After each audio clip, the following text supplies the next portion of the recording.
I went to Sydney, Australia, and tried the ghost tour at Q Station.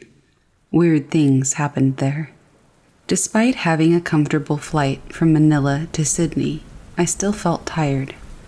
After passing through immigration, I immediately went to the arrival hall, loaded my Opal card, and rode a train to my mate's flat in Burwood.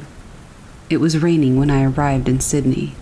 At only 18 degrees, the warm shower and the bed were the only two things that I looked forward to.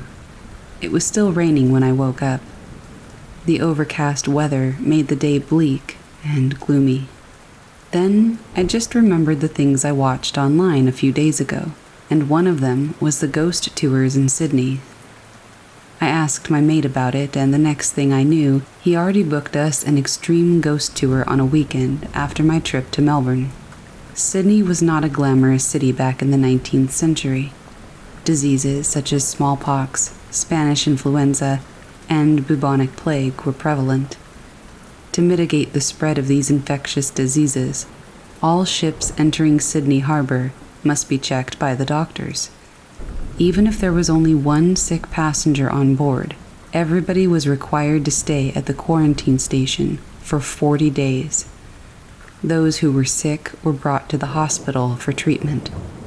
At least 16,000 people were brought here from the 1830s to 1984. 570 people died here. Today, Q Station serves as a hotel, a conference center, and a part of Sydney Harbor National Park. Our extreme ghost tour was scheduled at around 9 p.m. To beat the weekend traffic of North Sydney, we left Burwood at around 6 p.m. and drove all the way to Manly. We had our dinner there before heading to Q Station, located east of Manly Beach. We arrived at 8:30, way too early for the tour. So we went straight to the front desk and toured around. Some of the original relics like tombstones, luggage, and clothing are still there. It felt eerie upon seeing those personal belongings that once belonged to people who got quarantined here more than 100 years ago. Disclaimer. We met up with the group at 9:30. Our guide, Bob, told us that we should not rationalize everything we would encounter during the tour. Jace and I are both air traffic controllers, and in our line of work, we rationalize everything. This time, we would have to leave everything behind and open up our senses. We were given EMF, or electromagnetic field sensors. This instrument detects an anomaly of the surrounding electromagnetic field. Experts believe that ghosts manifest themselves as a form of energy. First stop, the chamber. The tour started inside the chamber. There are 2 rooms. Both aren't that big, with a floor area approximately 50 square meters. We were locked inside for at least 5 minutes, just to observe everything.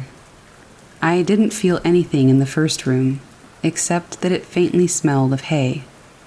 I didn't mind it because I thought it used to be a barn. But in the second room, I felt something. The surrounding air felt heavy, and I felt an unknown force pressing on my cheeks. It was quite difficult to breathe at some points. As we went out, Bob told us that it used to be a gas chamber. About 40 people were locked inside for sanitary reasons. Now it all made sense as to why it felt so heavy inside, and why I felt claustrophobic inside the second room. The second stop was the hospital. It was quite a long hike to the quarantine hospital. During the early days, it was harder to get to the hospital. You would need to climb the steep walkways. Basically, when you're on top, you're completely isolated. The hospital is located near the cliff overlooking Sydney Harbor.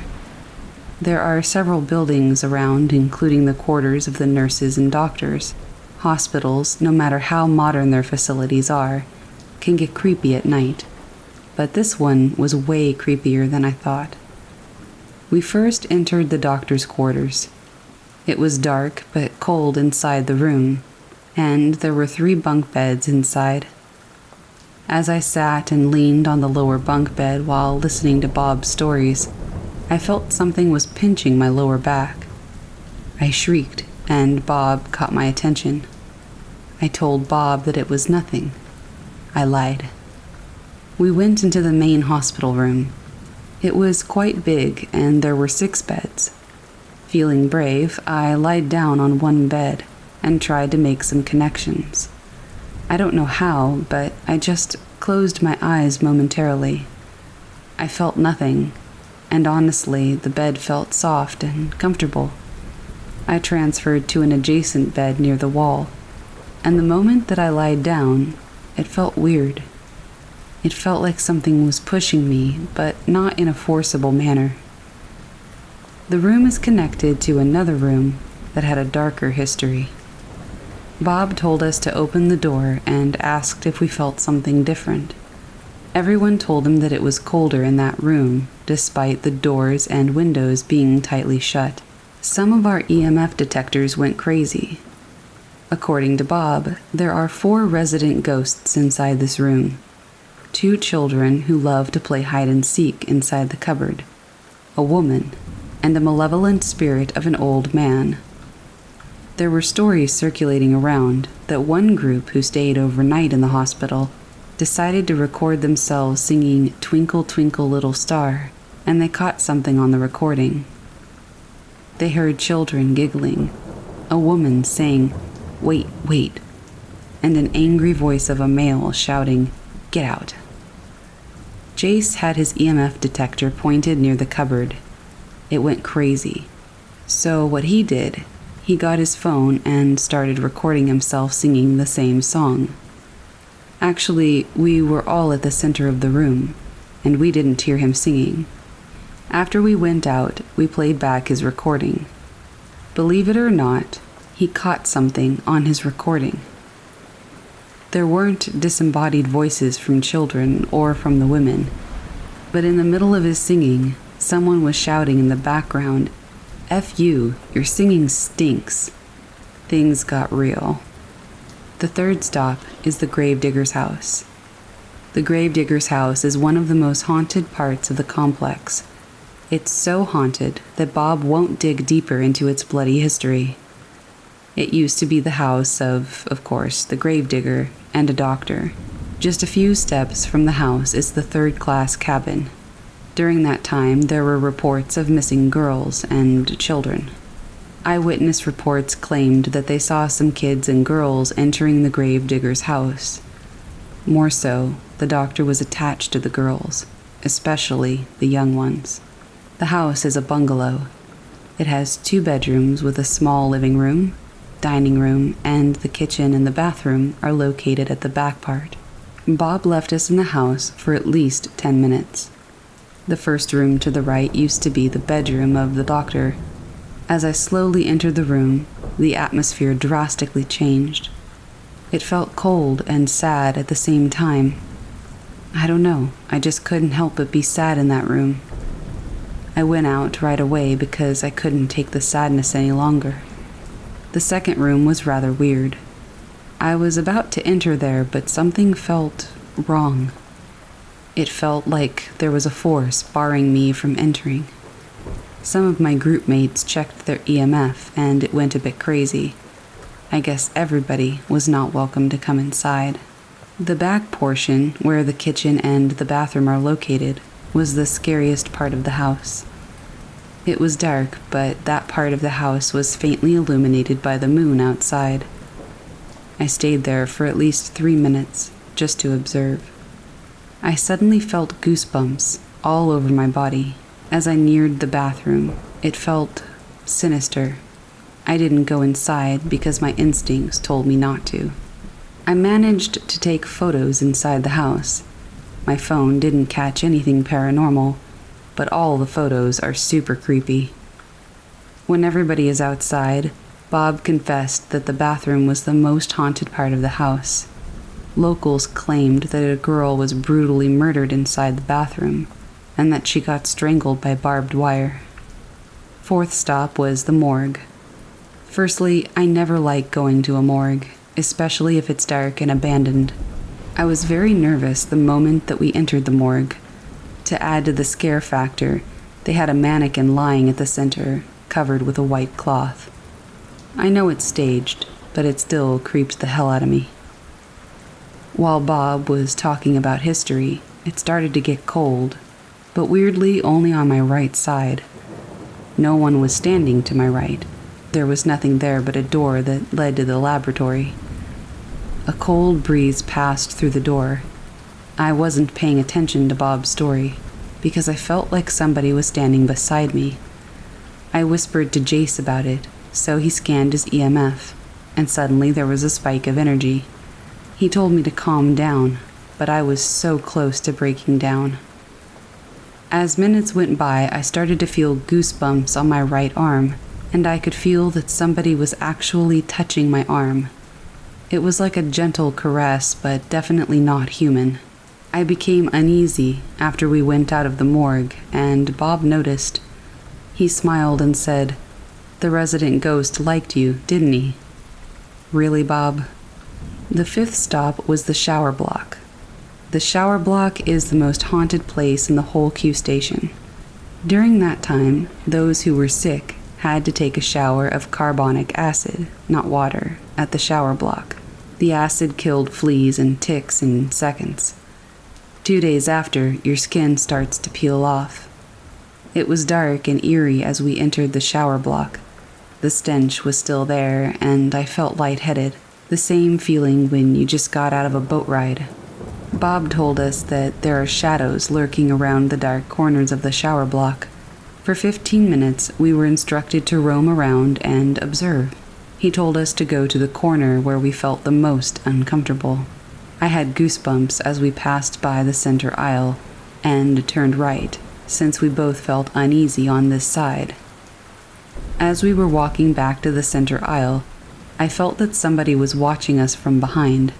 So instinctively, we turned our heads slowly, and there we saw a dark figure peering from the corner of the block. I am pretty much sure that my mind was not playing tricks on me. The figure was tall, about 7 feet, and it was darker than the dark. All of a sudden, it came right after us. I don't know what happened next, but Jace and I were back at the main door of the block in a jiffy. Whatever that thing was, it scared the crap out of me. The tour lasted for 3 hours. It was already 12:30 a.m. when we went back to the parking lot, safe and sound. I honestly don't know what to feel after the tour. I was physically and mentally exhausted. Nonetheless, it was a great experience. It finally validated that I am sensitive to the paranormal. I do believe in ghosts, and I don't easily get scared by them, but my experience at Q Station was overwhelming. A lot can happen in 3 hours.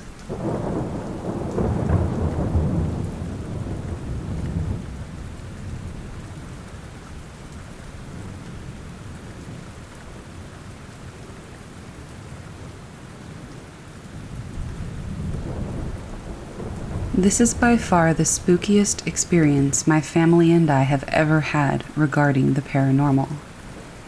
I'm currently living in Australia, and this all started when I moved into my current house around 3 years ago. In my culture, we believe that whenever a family moves into a new home, a priest should come to perform various prayers to bless the house. However, when my mom bought the house, we immediately went on holiday for 3 months, so we were unable to perform the rituals. Everything started when we first came back to our house. Just some background. My mom raised me on her own, so it was just the 2 of us staying in the house at the time. I was still in high school, and my mom worked in the city, so we both took the train every morning. My mom always left home earlier than I did, so it was my job to lock up every morning. My mom worked late almost every day, so I would get home first and be home alone for at least 5 hours every day.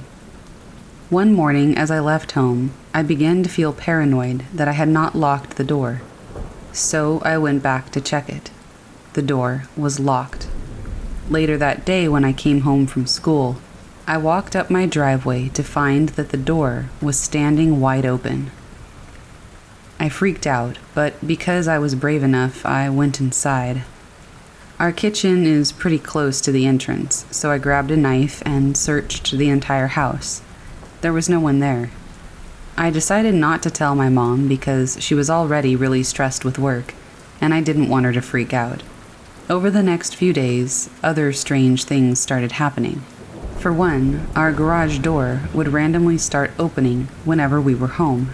My mom was kind of scared, but then we thought maybe our neighbor's garage remote functioned at the same frequency or something, and it was activating our door too, so we dismissed it.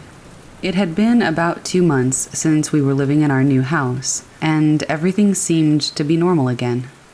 Until one day, when I was awoken in the middle of the night by my mom. She looked super scared and asked me if I had come to her room to wake her up.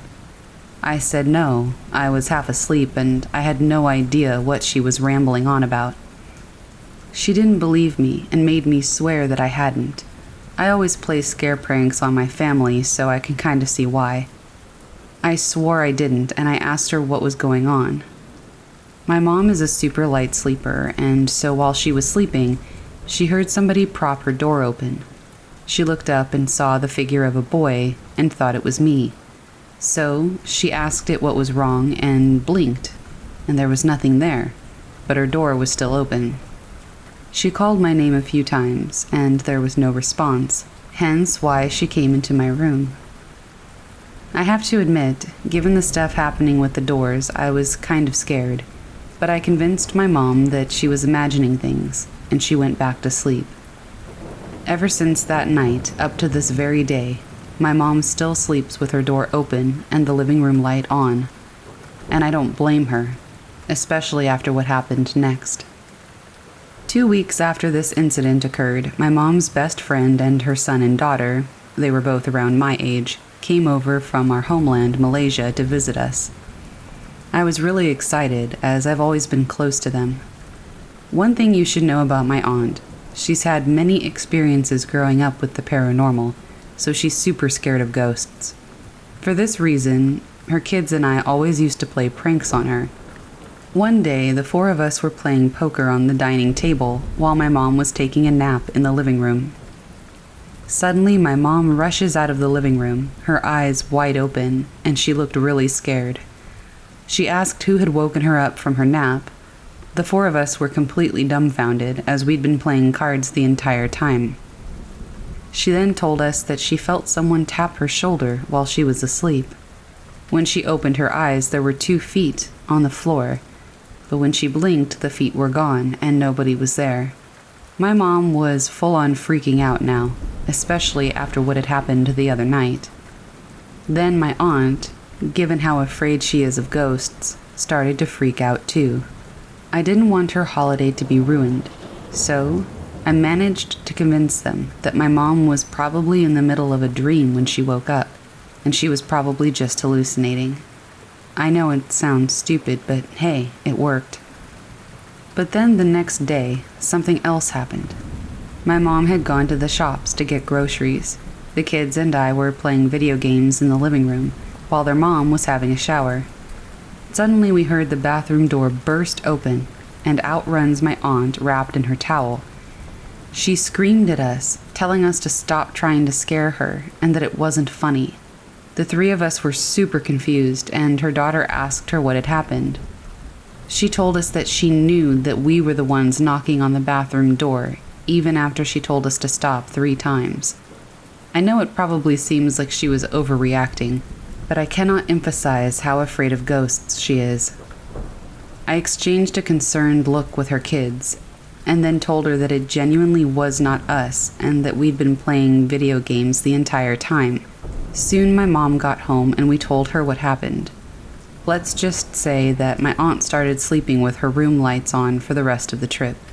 Soon my aunt and her kids had gone home, and it was back to me and my mom again.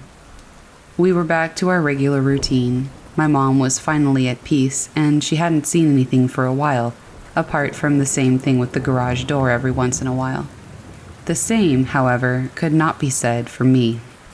It seemed that it had come to be my turn to be tormented. As I mentioned before with my mom at work, I would be home alone for a few hours every day. I began to start hearing things. The strange thing is, it would never occur while I was in the living room. Whenever I went to use the toilet or went to sit in my room, I would start hearing things coming from the living room and kitchen. It started out small, just the sound of some panting, like if you'd just run a long distance. But the minute that I entered the living room, nothing. There would be no sound at all. It soon started to get worse. I would hear footsteps pacing around outside my room, and spoons and pots falling in the kitchen. But every time that I stepped out into the living room, the noises would stop, and everything would be just as I had left it. There was even a time when I thought I heard a kid laughing right outside the door when I was using the toilet. I decided not to tell my mom yet because she seemed to be getting over her experiences, and I didn't want to scare her again. But one day I felt that I needed to tell her, and we decided that day it was time we contacted our priest to perform the prayers for our house. It was the day that my best friend and his parents came over for dinner. It all started as an innocent dinner. My best friend and his family were Malaysian too, and we were having a great time talking about home while having a signature Malaysian meal. My friend's dad was telling us a story, when all of a sudden, his face just froze, and his eyes widened. He honestly looked like he was having a stroke. His face contorted into a frown, and he just stared down at the table. My mom and I shared a worrying look, but my friend and his mom just continued eating like nothing was happening. Suddenly, his dad seemed to return to us, and he continues telling the story as if nothing just happened. He could see, though, that my mom and I looked worried. Suddenly, his wife tapped him on the shoulder and said, "Just tell them." He frowned at his wife and just kept eating. There was an awkward silence for a few minutes, and then he finally decided to address the elephant in the room. He apologized for scaring us and assured us that there was no need to worry. He then went on to tell us about his life. Since he was a child, he'd been very religious, and from a young age, he felt a very close connection to God. He regularly meditated and was very spiritual. He was so spiritual that when he came into his mid-20s, he had awoken a gift. He was able to see dead people. I kid you not. When he said this, I immediately looked at my friend, waiting for him to start laughing at some prank. But my friend's face was dead serious, and he continued looking at his dad as he told the story. He told us that he could see them everywhere, when he was walking his dog on the street, when he was sitting in the park, in people's houses, and even sometimes sitting on people who had been possessed. He said the spirits were drawn to him because they knew he could see them, and they would stalk him, begging him to help them reach the afterlife. He said there was simply nothing he could do, because these people had died before their time, and that they would simply have to wait on Earth until it was their time. Back home, he was regularly contacted by people having paranormal experiences to perform a cleansing to drive evil spirits away. He told us about some of those experiences, but I don't feel like it's my place to share them here. He then asked us something that gave me chills. "Have you guys performed the prayers for your house yet?" My mom refused to answer the question until he told her why he had asked it. He said that he didn't want to worry us, and that if we hadn't, we probably should.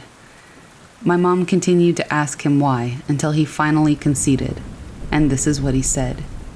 "Remember when I had that moment just now while I was talking? I had a visit. I won't tell you what it was, but it was the same spirit I saw standing at the front door when we came here."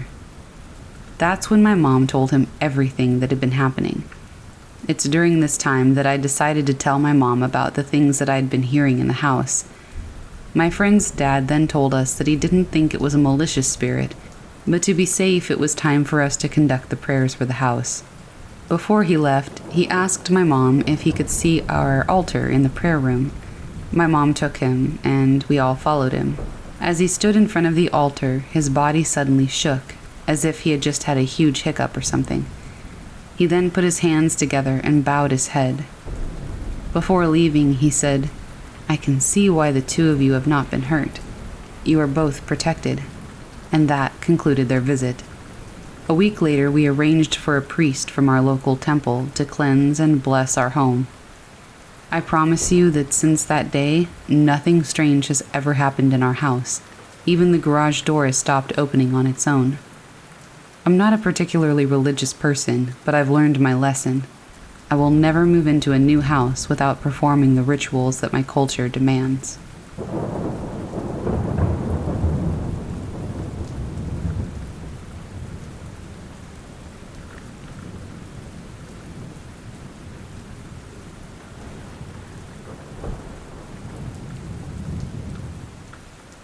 I have a ghost in my life, and I have named him Toby, the name from the Paranormal Activity franchise. It's to make light of a creepy situation. Oddly enough, I would say that 98% of my encounters with my ghost, I was never alone. There was usually another person with me when he would make an appearance. This all started with a single photo that I took. I should give more context. So before I moved out for school, I lived on an acreage with my dad and brother, and this area has small abandoned buildings everywhere that can be easily explored. So between the ages of 17 and 18, I had some friends over, 2 guys and 3 girls including myself, and we would go exploring and get our spook on. We had some scary moments, but I am also chalking it up to overactive imaginations and purposefully scaring each other. This time was no different than the others, we thought. We went to this little church near my dad's house and we did some exploring. We managed our way in and looked around.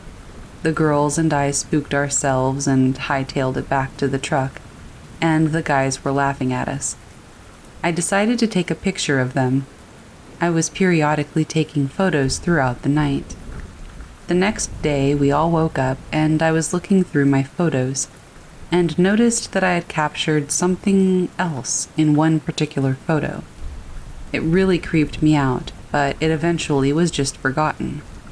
Not long after, I started having nightmares. And these nightmares are recurring and can last anywhere between one night to a whole year. I'm 24 years old now, and I still get them. Initially, I didn't put 2 and 2 together, until a friend of mine noticed my ghost and nightmares started happening at the same time. My nightmares are also important to my spooky happenings, or at least I feel like they are. Now for the meat of the story. A few months after graduating high school, I moved 8 hours away from home with my best friend and then boyfriend for college. At the time, I have been getting this particular nightmare of a horse being dismembered alive, and I was stuck in place and couldn't do anything to help. It was disrupting my sleep, and I would say that I was having this nightmare anywhere between 1 to 3 times a week for a year. A year and a half later, after moving to this new city, things happened and my best friend and I were looking for somewhere else to live. We'd asked a friend that we'd become very close with to move in with us. We found a little 3-bedroom townhouse on the west side of the city. We also had the best friend's brother and my cousin staying in the basement temporarily. It was a cramped house, but we made it work.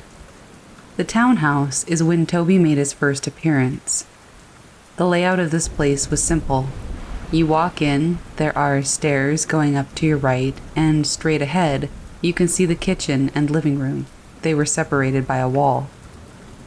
I believe this was a Friday or a Saturday night in the wintertime in Canada, because I remember fondly that I was home alone and the others were out being busy. I was in the living room studying with no TV on, and I heard this very distinct man sneeze come from the kitchen. I just froze because it was so unexpected and so close. I remember going through the entire house to see if I was truly alone. Once I realized that I was indeed by myself, I called my best friend and told her to come home because I was scared. They ended up laughing at me because they just assumed that I had an active imagination, but oh boy, were they going to find out that they were wrong. Around this time, I was nightmare-free for maybe a few months, and after Toby's first appearance, they started up again, but it was a different one. I had a recurring dream of me watching this man being eaten alive by a bear, and again I was frozen in place and I couldn't help. So a month or so after the sneeze, my friend and roommate and I were watching TV. We were the only ones home at the time, and our stairway had photos and paintings in frames. Every single one of them came crashing down at the same time. The stairway has no windows in it, and it was cold outside, so no wind could have knocked them down. We went to investigate, and every single one of them was on the ground. We were pretty scared at that point, but we hung them back up. Over a period of time, we would learn that we couldn't keep anything on the walls. After some time, we had to move out due to the landlord selling the place, and we moved to this condo. It was a beautiful place. I started getting more and worse nightmares, and they were alternating between 4 dreams. 2 events happened in this condo, and I also forgot to mention that I had 2 cats this entire time. They began to interact with Toby in this place. For the first occurrence, all of us were sitting on the couch in the living room, and the couch is parallel with the stairs going up. It was nighttime, and both cats got fuzzy-tailed and stared intently upstairs, growling. Everyone who lived at this place was in the living room. It creeped us out, but we just made a joke out of it and tried to keep it light. For the second occurrence, I was having a brand new nightmare. In my dream, I was actively being decapitated, and in real life, my neck was getting hot. I couldn't breathe, and I felt like I was falling out of consciousness, but I woke up screaming, crying, and holding my neck. Then I thought I saw something by the door. My then boyfriend woke up to my screaming and said he thought he saw something in the room, but that it was so dark it could have been nothing. I hadn't mentioned that I also saw something until after he said something, and this is when I started to fear Toby. We lived there for about a year and a half, roughly, before the other girls moved in with their boyfriends, and I moved into a big house that my then boyfriend's family owned. The mother and sisters said that they felt uneasy in that house when they visited, but I figured it couldn't be worse than my nightmares. So I had 2 people move in with me, and they experienced things as well. The nightmares were becoming less severe, and I was down to just 1 nightmare, maybe 1 to 2 a week, and it was a small kitten being tortured. It made me really sad in real life, and I would wake up unhappy.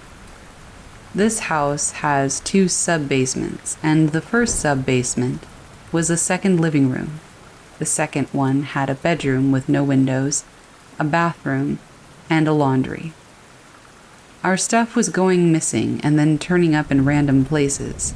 The front door would just open. My brother came down to visit me, and my other 2 roommates were working. We were watching a spooky movie in the living room sub-basement, and my one cat was sitting on the arm of the couch that we were sitting on. She quickly turned her head toward the stairs going down, got up all fuzzied up, and stared intently at the darkness. Her eyes followed something that we couldn't see to the stairs going up. She laid back down but wouldn't look away from the stairs. My brother looked at me and said that that was damn creepy, and I agreed. A couple of months later, I was doing laundry, and my roommate's bedroom door starts to shake quite violently as he was headed to his room. We both just stood there, looking at the door, perplexed, and suddenly it just stopped. He didn't want to enter his room alone, so I went in with him for peace of mind. Everything was normal in the room, so I left to finish the laundry. It was rather creepy. I moved again. I know, I move a lot. And I lived with my best friend and her boyfriend in June 2018. This is when all Toby occurrences and nightmares completely stopped. Like, as soon as I moved in. It was wonderful. I took the silence for granted, though. A week before Christmas, I experienced my first form of sleep paralysis. And I say form because it wasn't the classic type of sleep paralysis. This scared me so badly to the point that I could not sleep at all the rest of the night and was noticeably off for the day. My sleep paralysis, I had no idea that I was asleep.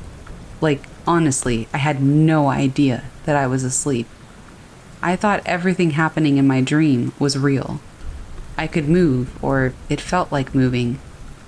In this dream, I was on YouTube, and randomly a deep web YouTube took over. This horribly graphic video was flooding my screen, and I felt the panic of trying to get rid of it, to force it to shut down. But the videos just wouldn't go away. I was in full panic mode, and I couldn't stop it. And then I woke up. I was really bothered because I had zero idea that I was asleep. I felt like I could feel the laptop in my hands, and I still felt the panic. After that radio silence since March of 2019, my male cat, who was 6, died suddenly with no previous medical conditions. My friends believe it was Toby. I moved in with my current boyfriend, and I hadn't had any nightmares since Christmas of last year. And no Toby. Until last weekend. He plucked the boyfriend's acoustic guitar loudly and distinctly, and I also had a new nightmare last night. So far, these are all of my occurrences, but this is definitely an ongoing situation. I just want to live my life in peace. Update. So, this morning, my boyfriend wakes me up at 5:30 a.m. He leaves at 6 a.m. and I wake up at 7 a.m. I had a new nightmare in that hour of being alone. I woke up to this feeling of just gloom, since I hate these types of nightmares.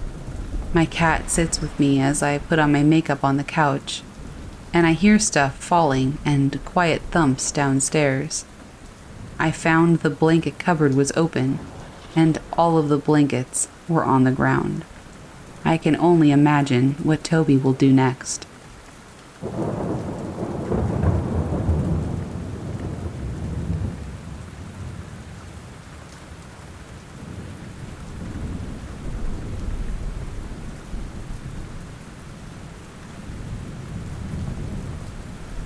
These events occurred 2 summers ago in the Grand Teton area.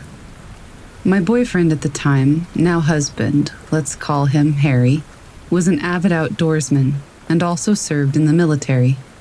I was an ecology major and wanted to spend more time outdoors, so he decided to take me on my first backpacking trip, just the 2 of us.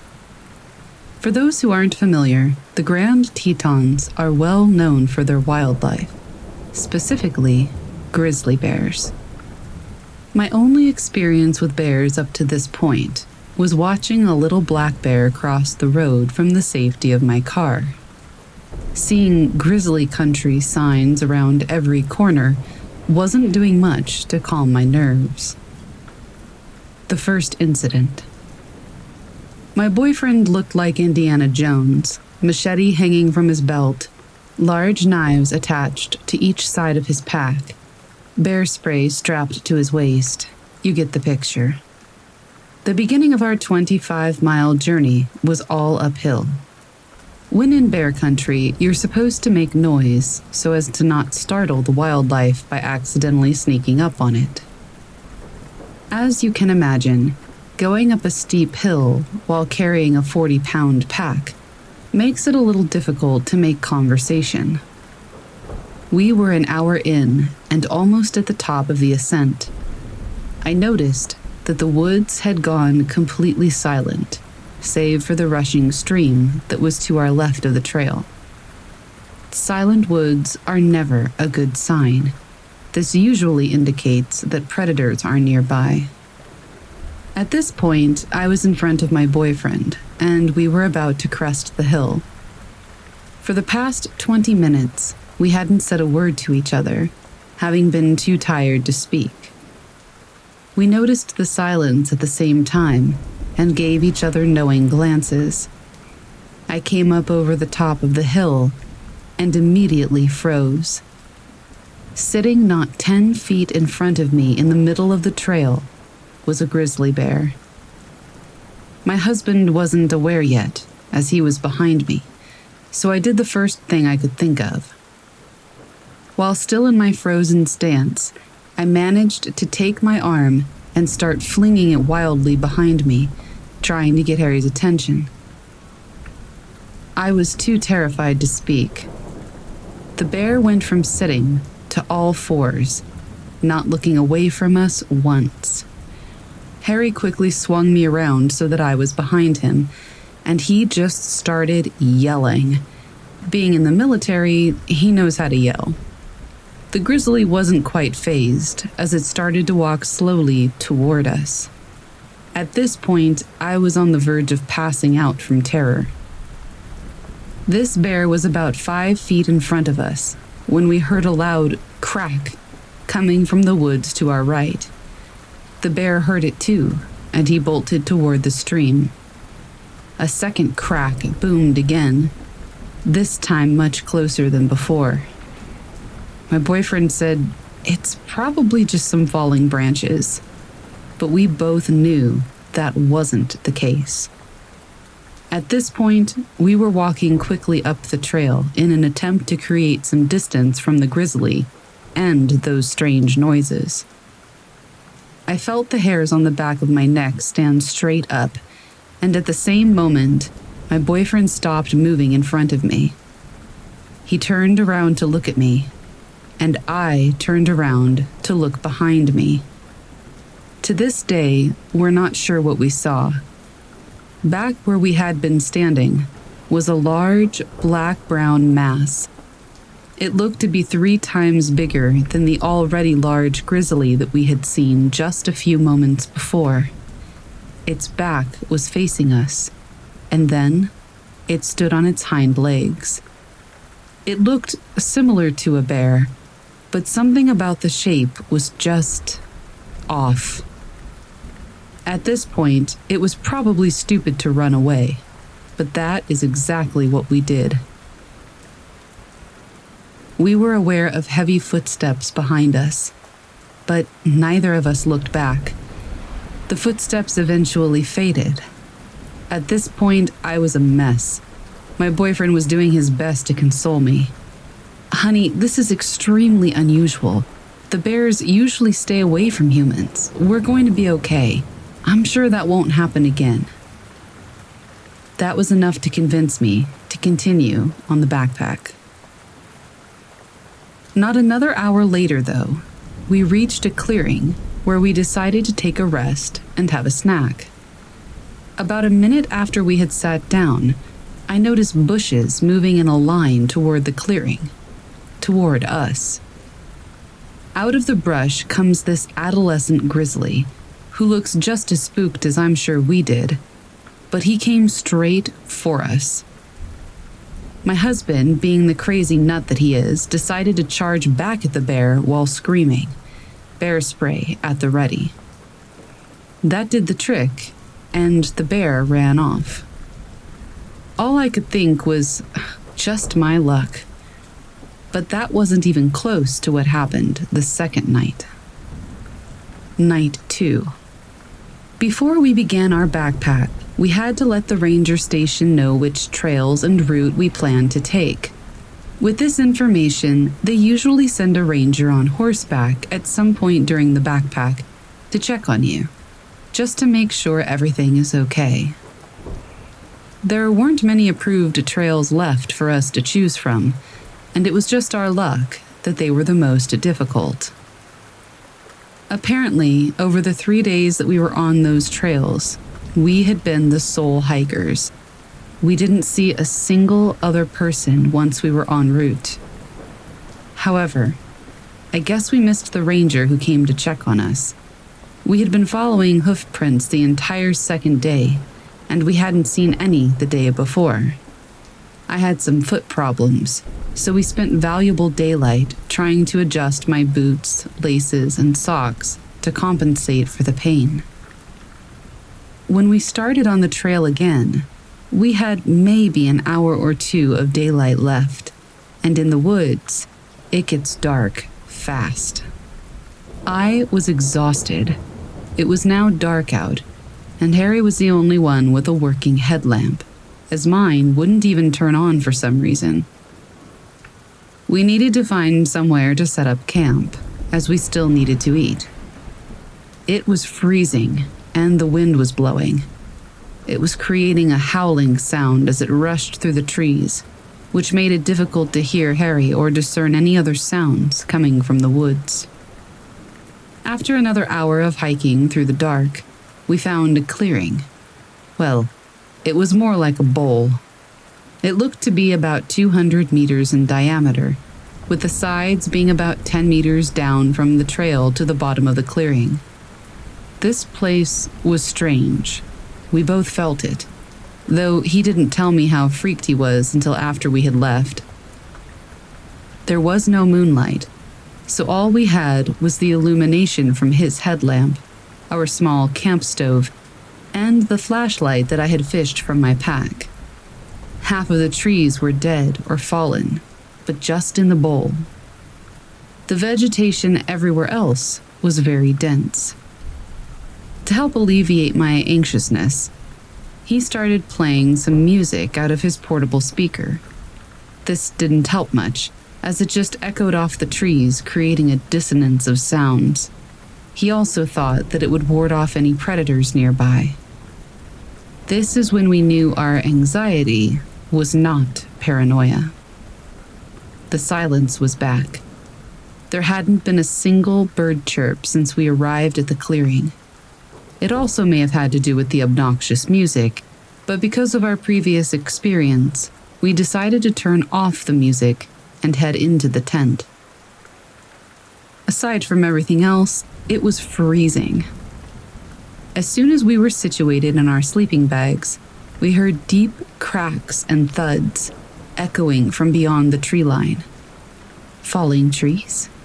There had been a lot of wildfires and very little rain this season. Thud. We both froze. That sound wasn't an echo. It came from inside the clearing, and it was definitely not a falling tree. Thud. It came from right outside our tent. We both stopped breathing. Harry's hand found mine, and we clung to each other, paralyzed. Something dragged across the outside of our tent, making an indent as it went along. It was thin, almost like a finger. "What is it?" I whispered, shaking. "I don't know. It shouldn't be a person. We're the only ones on this side of the mountain." I was trying my hardest to stifle sobs, trying to listen to what was outside. I could hear steps, but I couldn't decipher what it was. The steps stopped, and then the whole side of the tent was slowly pushed inward. At this point, whatever was outside knew we were inside, so I shined my flashlight at the side of the tent. What I saw made my blood run cold. Pressed into the tent wall was the shape of a human face. I could make out the nose, an open mouth. Each time they breathed, it made the tent around their mouth billow in and out. Harry said, "F that," and pulled a Glock from his sleeping bag. He cocked it, and the sound shattered the silence. The face pulled back, and we heard fast footsteps heading toward the edge of the clearing. We didn't leave the tent till the sun was shining the next morning. The first thing we noticed was the smell of urine. We came out of the tent and looked around. Whoever it was had peed on our coals that we had left on the fire, leaving a disgusting stench of evaporated pee. Footprints surrounded our tent, circling around it multiple times. Muddy handprints decorated the outside of our tent. At least, we think it was mud. The takeaway? Wildlife is not the most dangerous thing in the backcountry.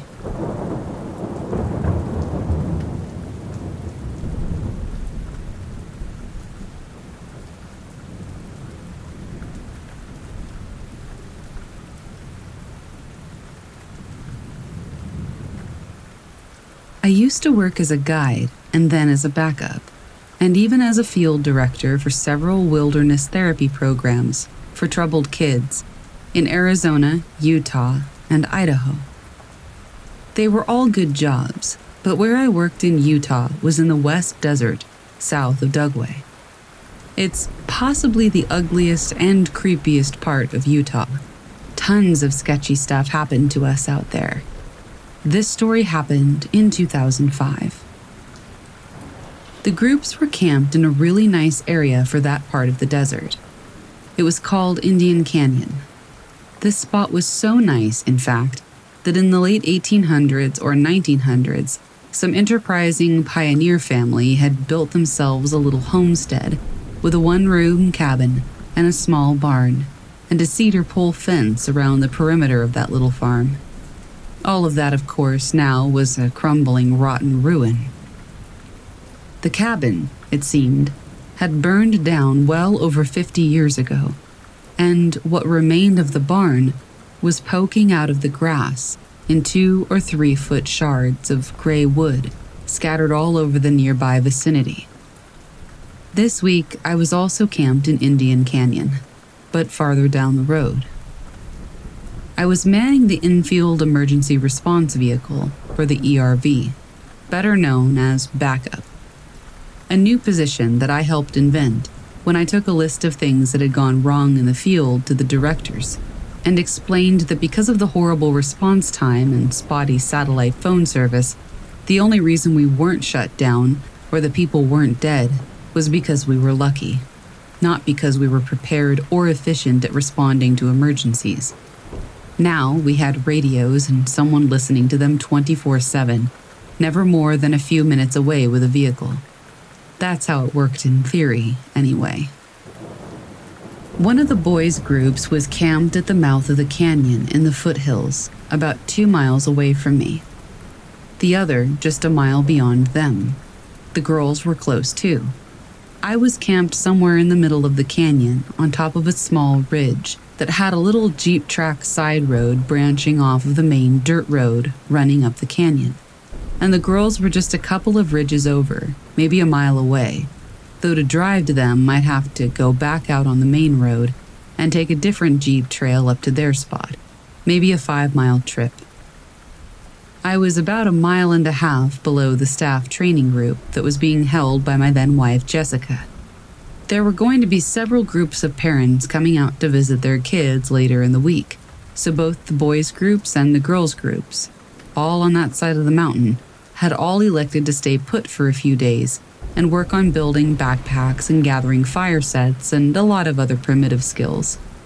The training group had been in the field for almost a week, and they were getting ready to split up and go join the student groups for the last several days of their training.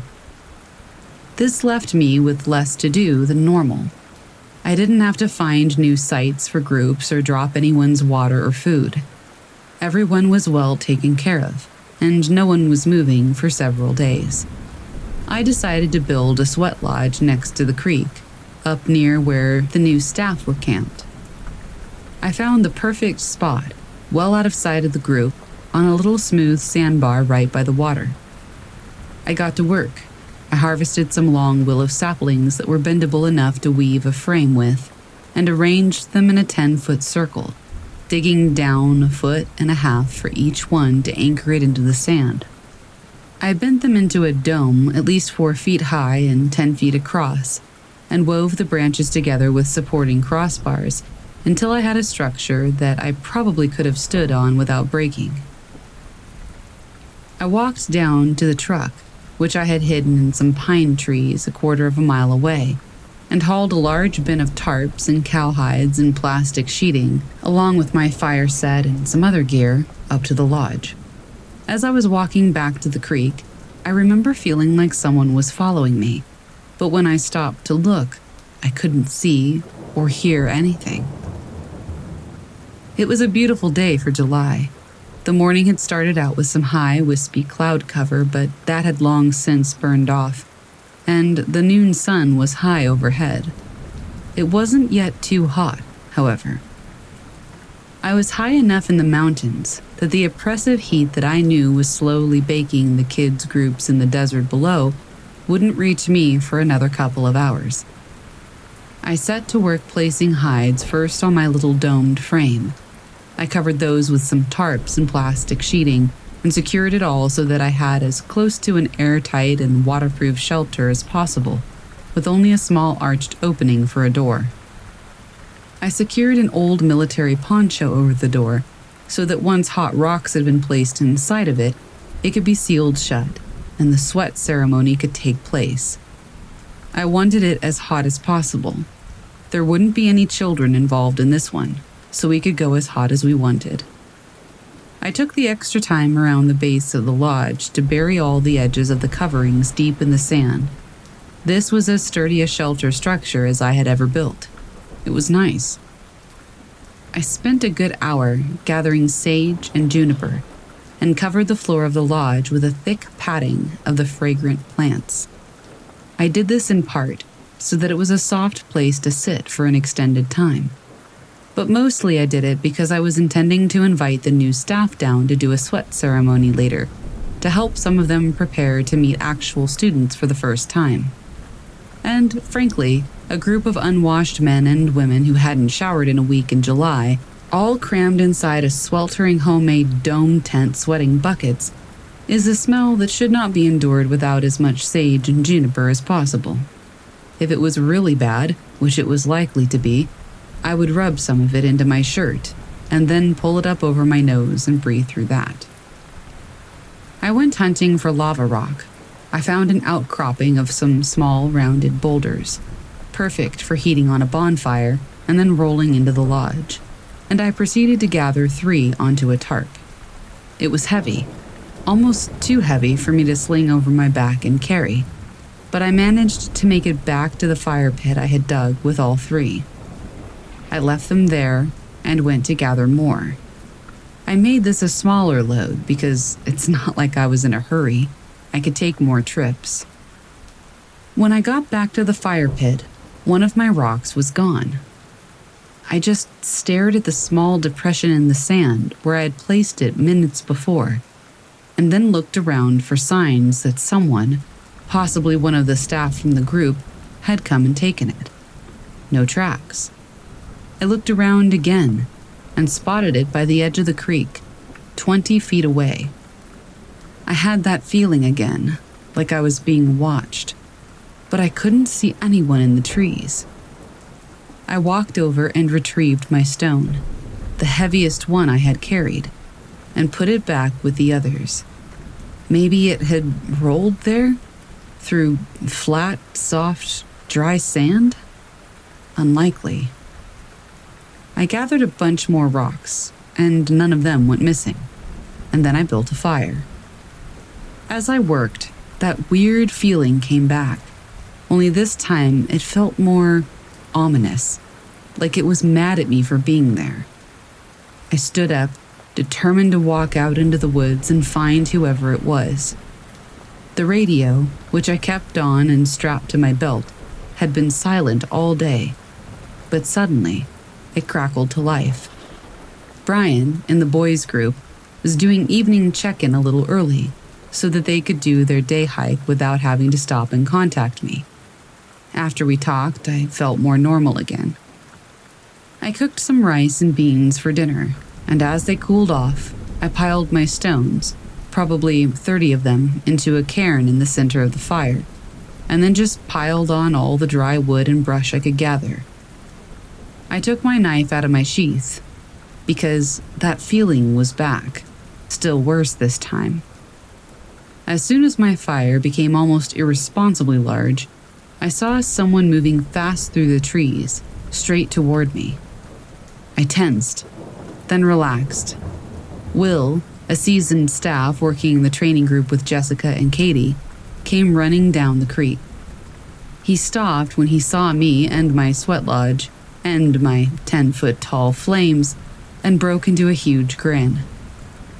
"I thought it was a wildfire," he said. "Some of the new girls are panicking." "Nope, just an epic sweat lodge," I said. "I was planning on inviting you all down for it when you called in, but I'll consider this your check-in. If you guys want to, you're all invited to come sweat. It'll be ready in about half an hour." "Perfect," he said. "They're just finishing up dinner. I'll go let Katie and Jess know and we'll be down." He turned to walk away. "Hey, Will?" He turned back around. "Did you guys lose track of any of the new guys today? Or did one of you three come down this way?"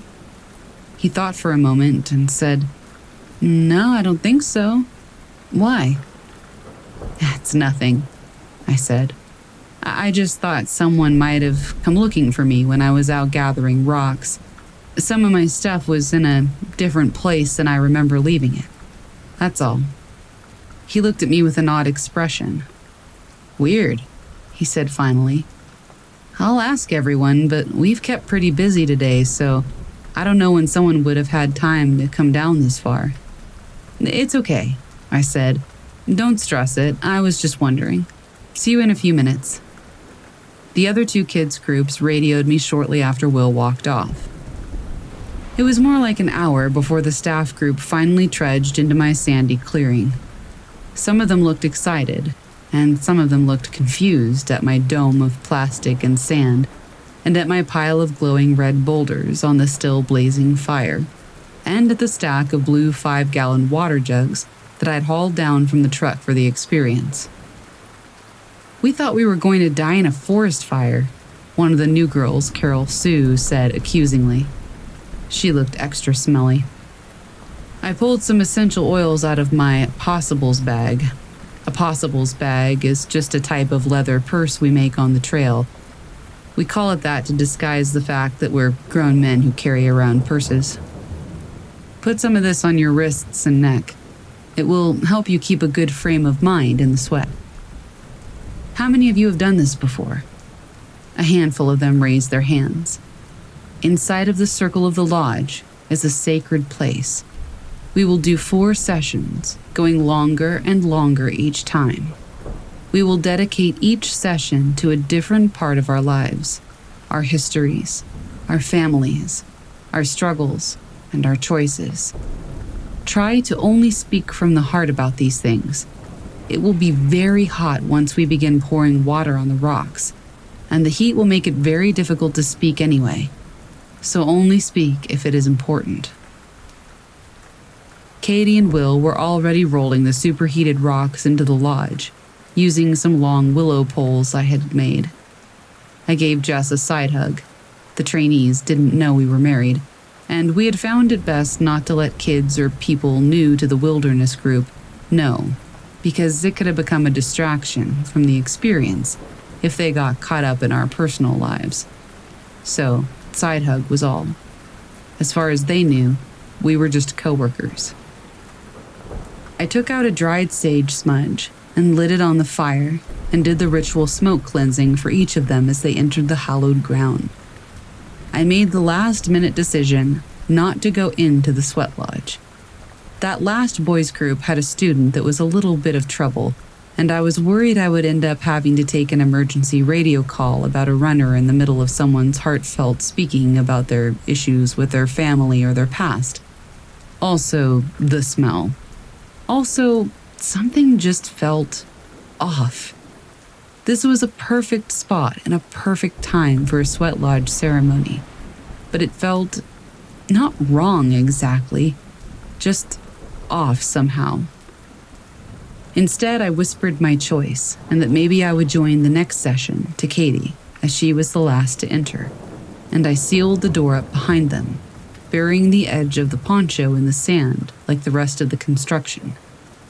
I stood by the fire for a minute or two and felt hot, so I walked in the water down the narrow stream about 100 yards and just looked at the stars that were slowly becoming more and more visible in the darkening twilight.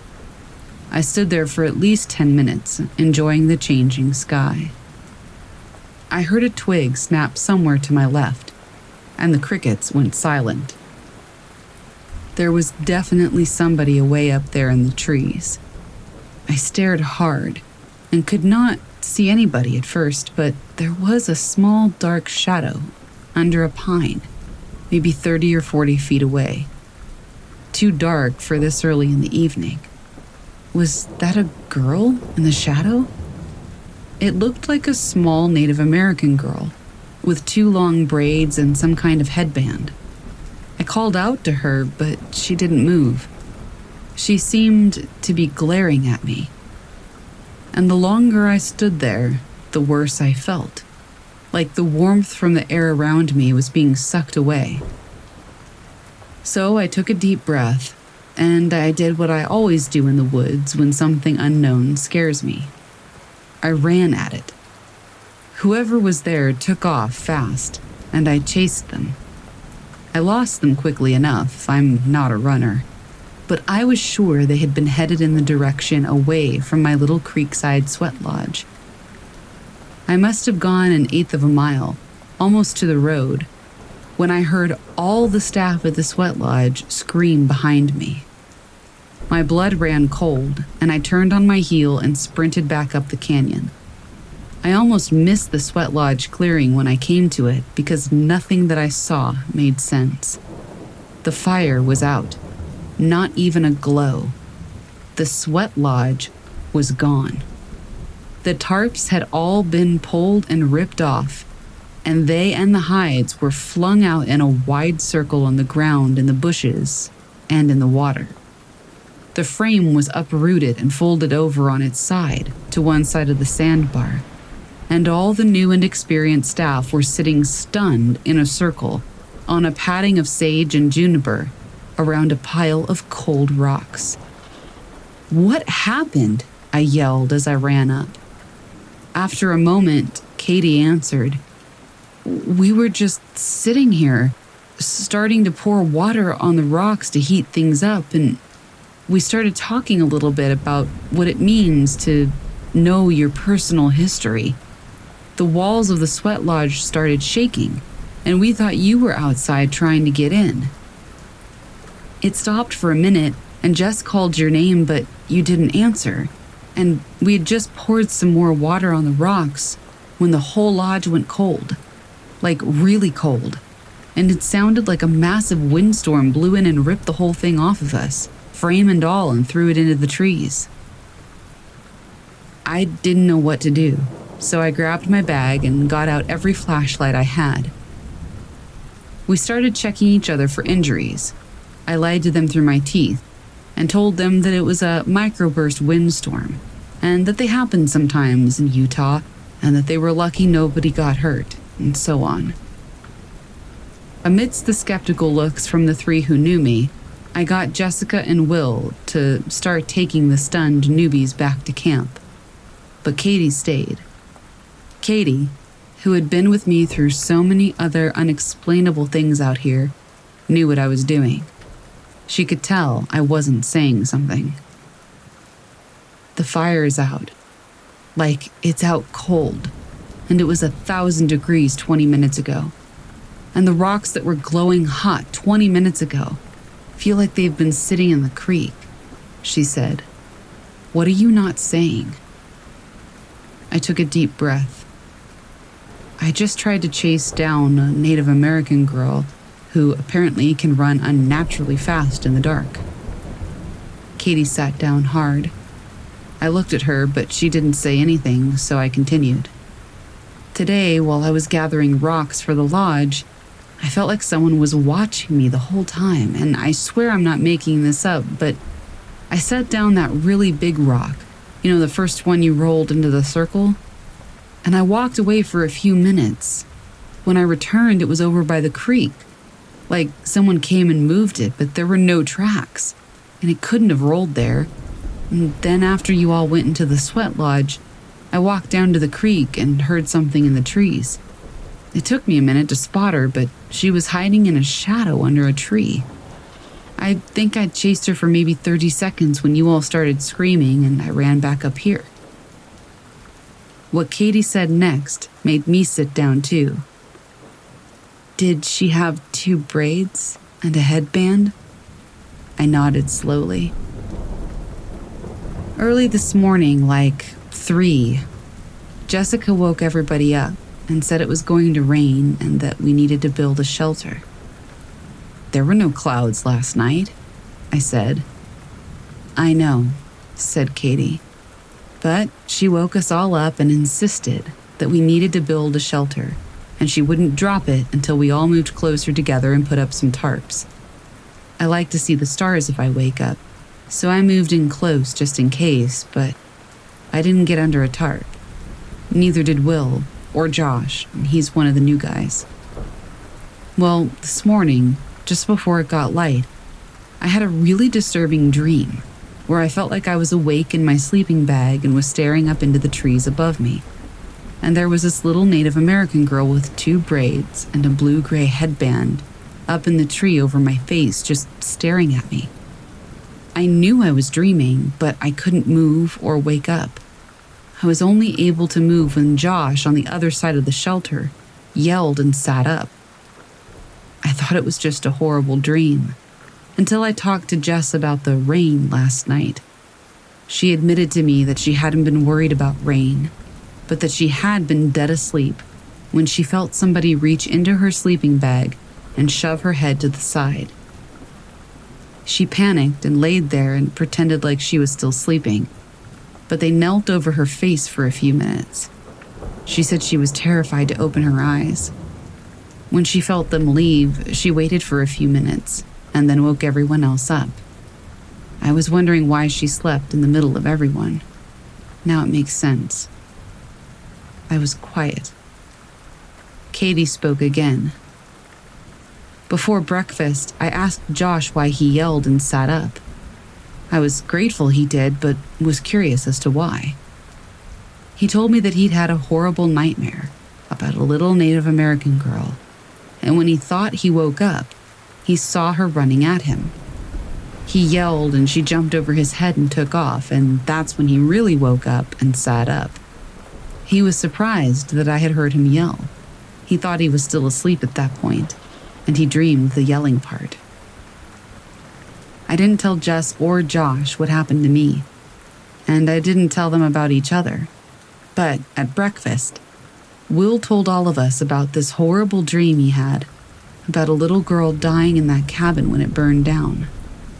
We all freaked out. It's all we've been talking about today. Half of the group didn't believe us, and Carol Sue, the loud, annoying one, has told everybody that we're just trying to haze the new guys. Even Josh, who's a new guy, is in on it, apparently. And then the sweat lodge thing happened. With what you just told me, I don't think any of us were dreaming. We were quiet for a long time. I think we should move camp down the road tomorrow, I finally said. I'll clean up this mess in the morning. Katie just nodded and stood up. Oh, and Katie, it's probably a good idea for everyone to be under the shelter to sleep tonight. And also, maybe don't light another fire. I'm guessing the one at your group's site is out too. She sighed tiredly and walked off into the dark. I just sat there for a while, and then slowly made my way back to the truck. I didn't feel like anyone was watching me anymore, but that didn't stop me from sleeping in the cab with the doors locked for the rest of the week.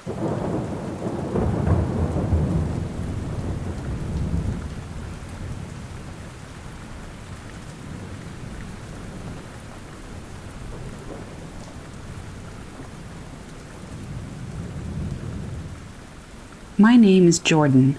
I was a young kid of 7 years old when this all started. I have an older sister by 1 year. I'll call her Jess. We were both being raised by my mother. She began a relationship with her boyfriend that we'll name Derek. We moved into a house in West Bountiful, Utah. The house sat near a horse farm, which sat north from the house, away from the road about 50 yards from the back door. The house had 2 wagon wheels buried into the ground halfway for decoration, sitting near the street. We had an elderly lady as a neighbor who lived to the east of us. The next house east was my friend Brian's house. The house was kind of old, but still in good shape. Walking into the front door led you into the living room. The stairs to the right led upstairs, where the bathroom was first on the left, followed by my sister's room to the right, then my mom's room on the left, and my room on the right at the very end of the hall. Past the living room was a kitchen that, to the left, led to the driveway, and to the right led downstairs to another living room. This was adapted into a place where I had my Nintendo 64 set up on a tiny TV. While going down the stairs, there was a crawl space to the right, next to the furnace. Since I was 7, I can't recall how long we lived in this house before things started becoming strange. But to my mom and sister's recollections, the first oddities we noticed was that deep into the night, the toilet would flush randomly. I never noticed this, since my room was farthest from the bathroom, but my sister and mom were both convinced that I was being mischievous and doing it. I do remember them asking me if I really needed to pee last night, but I said that I didn't know what they were talking about, as I hadn't left my room. Weeks later, the toilet flushing became a common occurrence at night. I heard it happen as I was walking to the bathroom one night, so I turned around and went back to bed, obviously nervous. The next day, Derek said it had to be pressure in the sewer, causing our toilets to flush. I took his word strongly since I thought he knew all things about plumbing. But the toilet flushing started to become boring, I assume, for after a pause in the activity, the faucets in both the bathroom and the kitchen were both suddenly blasting water out of them. The knobs opened up completely. Derek sprang awake to the sound of rushing faucets and quickly shut them off. After he turned off the kitchen faucet and was walking back upstairs, the toilet flushed as he passed by the bathroom. I slept through this entire ordeal, but my mom said that it pissed him off so much he actually kicked the bathroom door. The faucets joined the toilet in becoming a common plaything at night, and all of us felt pretty uneasy about it.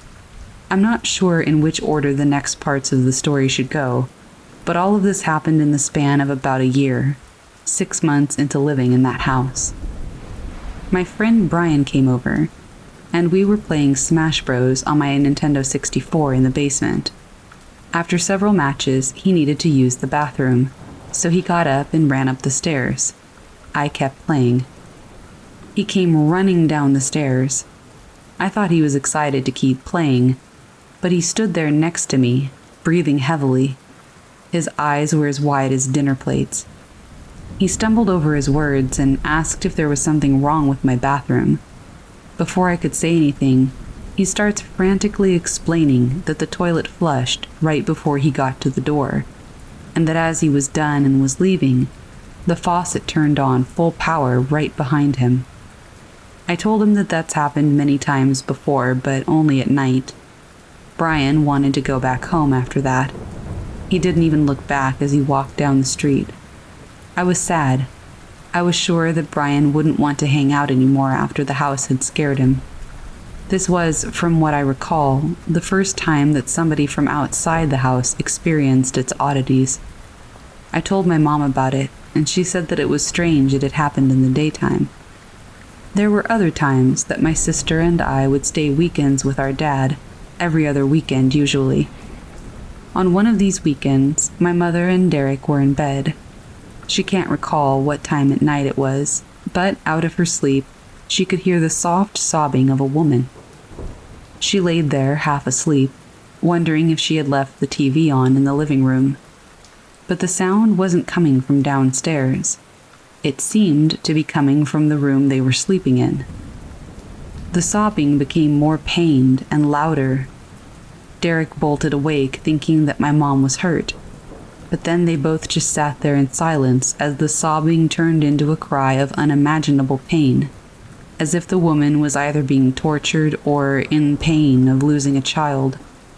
Derek quickly got dressed, saying that the neighbor lady next door might be hurt and might need help. He ran out the front door and over to the neighbor's house, but by the time he got to her door, there was no screaming or crying. He slowly walked toward the house, and the crying got louder. There was no mistake that it was coming from our house. Derek checked every square inch of the house when he got back, but there was no one in it except for him and my mother. As soon as it had appeared, it stopped. My mom says that that was one of the hardest nights' sleep in her entire life. One that I was present for happened about a month after the night of the crying woman. It is, of course, the dead of night, and we're all sleeping in our rooms. Suddenly, my mom and Derek were awoken by a blinding light, as bright as a lighthouse. My mother and Derek sprang up and tried to find the light switch in the house, but as they flipped it on, the light stayed. Derek thought it was a semi-truck shining its brights through their window, but as he opened the window, he realized that their window faced the horse farm. They had no window facing the streets at all. As soon as he spun back around from looking outside, the light died out. I remember the commotion afterward. Derek was running all over the house in a panic. He checked the fuse box, grabbed his tools, and tore apart their light fixture at 3 a.m., trying to find any logical explanation and shouting in frustration the entire time. My mother would stay up late most nights. She loved her horror movies and crime shows, so she'd watch them while we were asleep. It wasn't far from midnight when my mom heard the voices of children giggling. The only light on in the house was the TV. She assumed that my sister and I were trying to scare her, so she pointed at the stairs and said, "Both of you, go to bed, now." The giggling continued for a little longer before my mom stood up and marched up the stairs, but no one was there. The giggling, though, was getting louder. She finished climbing the stairs and opened my sister's door, only to find her fast asleep in her bed. She checked into my room and found me the same way. After she went down the stairs again, the giggling finally stopped. My mom claims that afterward, she sat there and thought of the woman crying for a while before this occurrence, and thought that these children giggling had some morbid connection.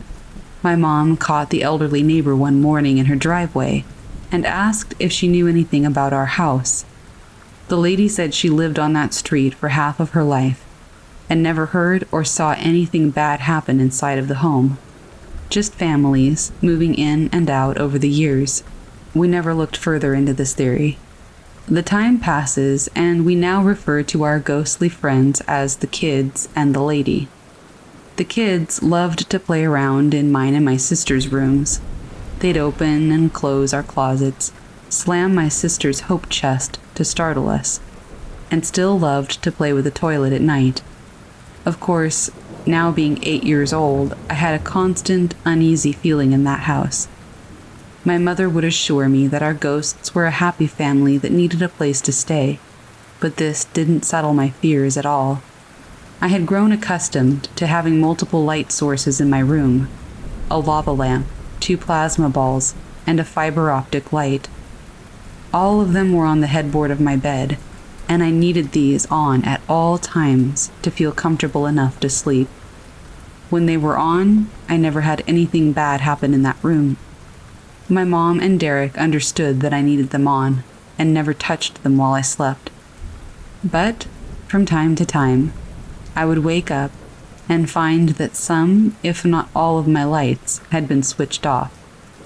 Not just the power strip they were plugged into, but the little manual clicky knobs on the wires themselves had been turned off.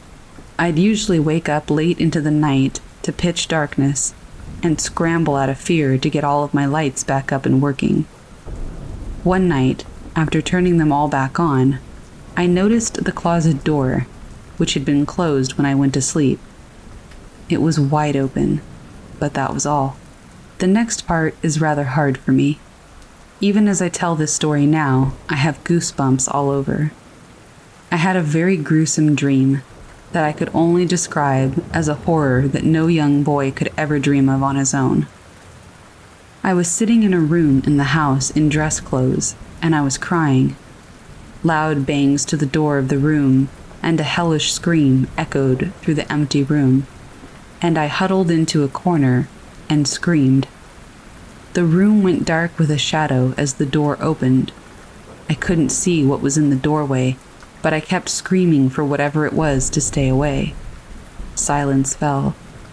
For what seemed like an hour, I sat there in the corner staring at the blackness of the door. Suddenly, people came walking through the shadows.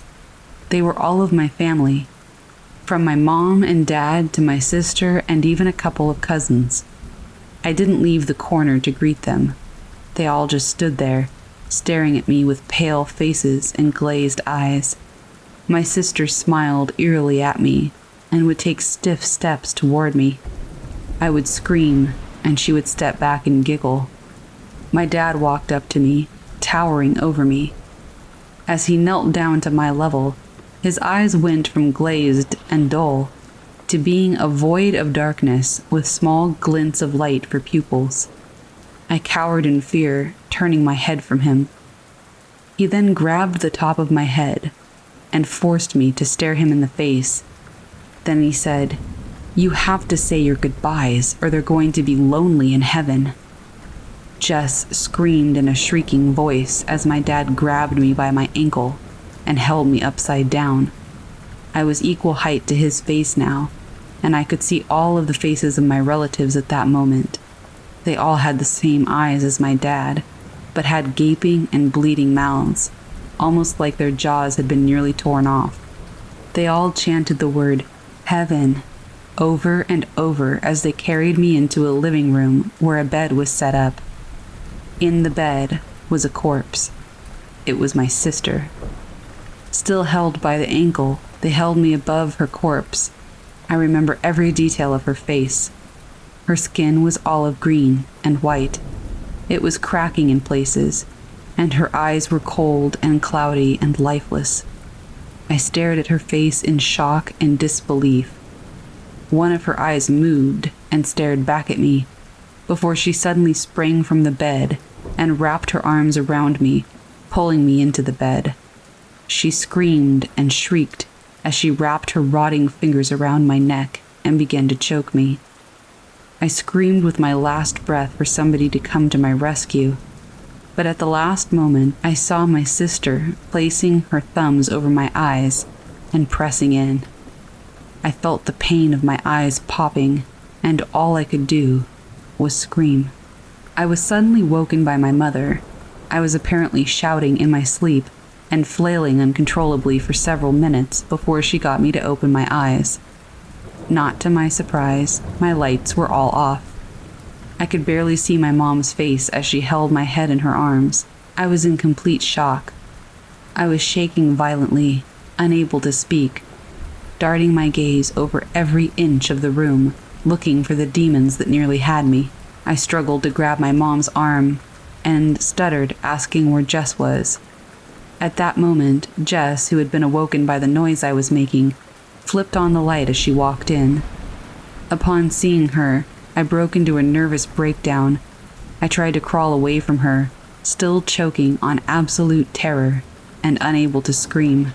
I grunted and wheezed at her, tears pouring down my face like a waterfall. My mom told Jess to go back to bed. Jess left the room, and my mom asked me if I wanted to stay the night in her bed. I couldn't answer.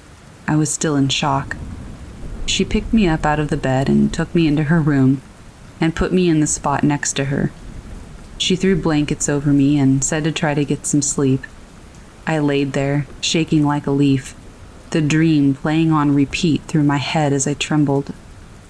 Not even being near my mom made me feel safe at that point. I remember being like that for hours afterward. The exhaustion finally caught up to me, and I fell asleep once again. My mother says that when she looked at me the next morning, she noticed that I had slept through the remainder of the night with my eyes open. I woke up a couple of hours later in a haze.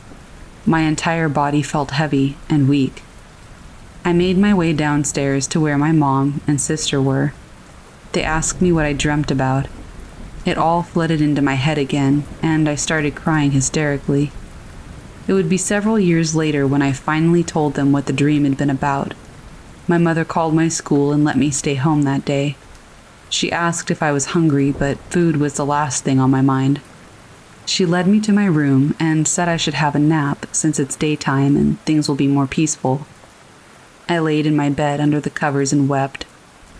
A chill ran through my spine and I stopped crying. Listening carefully, I could hear the whisper of a child. "Shh, don't worry, it'll be okay." I laid there frozen. I slowly pulled the blanket from over my eyes, only to witness my closet door slowly closing itself. I stared at it quietly for some time before hopping out of bed and running down to the living room. I didn't tell my mom about the closet or the whisper. I knew she would just blame them on the dream I'd had. So I kept that one a secret for a couple of years. My mother believes me now, though, now that I've told her everything while we were sharing our experiences. Weeks later, my Aunt Dana stayed with us for a week. It was a weekend where we were going to my dad's house. My mom and aunt were alone in the house while Derek was at work. My mom was watching General Hospital and my aunt was using the shower. My aunt came running down the stairs out of nowhere, pale as a ghost. She asked my mom if she had walked into the bathroom a moment ago. My mom said no, of course not. My aunt described looking through the foggy shower door and seeing a woman with blonde hair in the bathroom staring at the mirror. My mother has brown hair. She then turned and walked out without making a sound or speaking a word. My aunt stared back up at the bathroom and said, "There's something very wrong with this house." She's not the only one who's ever said those words. I got my friend Brian to stay the night at my house with the promise of late-night gaming. He remembers the incident from before and asked how it was living in a haunted house. I said it's not all that bad, jokingly, of course. I didn't tell Brian about any of my personal stories in fear that he might end our friendship over it. The night hit about 11 p.m., and we switched from games to cartoons. We both fell asleep with the glow of my tiny TV upon us. Everything was fine, until I was shaken awake by Brian. He was hysterical. He grabbed me and pulled me close and said, "I hear them. They giggle at me when I'm sleeping. There's something wrong with this house. I want to go home. Please let me go home." His scream woke up my mom, and she ran down the stairs to find Brian hyperventilating. She grabbed all of his belongings and walked him out of the house after he calmed down and down the street to his own house. She came back and said that Brian's dad didn't want his son to come over anymore just to get scared to death. I don't really blame him. He still came over sometimes, but he never stayed the night again, and he especially avoided the basement from that time on. There were a couple more parts to this story, but they played out in similar fashion to most of the other activity. My mom's relationship with Derek came to an end, and we were packing up stuff to move to a different city. After all of our belongings were removed, we walked slowly through parts of the house, talking about our stories of creepy happenings. My sister and I, feeling a bit brave due to us leaving and never coming back, had a surge of courage to ask the kids if they liked playing with us. It was dead silent in the house. My sister and I giggled to each other and said they probably hated playing with us because we were annoying. My mom says she felt something a bit different, almost like there were a couple of people who were sad to see us go. Derek also felt the same vibe. But after 2 years in the house in West Bountiful, we left. My mom and I still bring up the stories from time to time. We both get goosebumps from the blinding light story, and she's blown away by how terrible my dream was. I recently revisited that dream a month ago, not to my choosing, of course. Played out the exact same as that night when I was 8 years old, only this time I woke up calmly and shook it off. It was after that dream that I decided to write about what I can only describe as a ghost story. It may appear as fiction to many, but to us, it was a living reality. It saddens me that we didn't do more research into the house to see if there was ever a problem or a tragedy there. I don't live far from there currently, but there's a good chance that the house and many others were demolished in a housing project.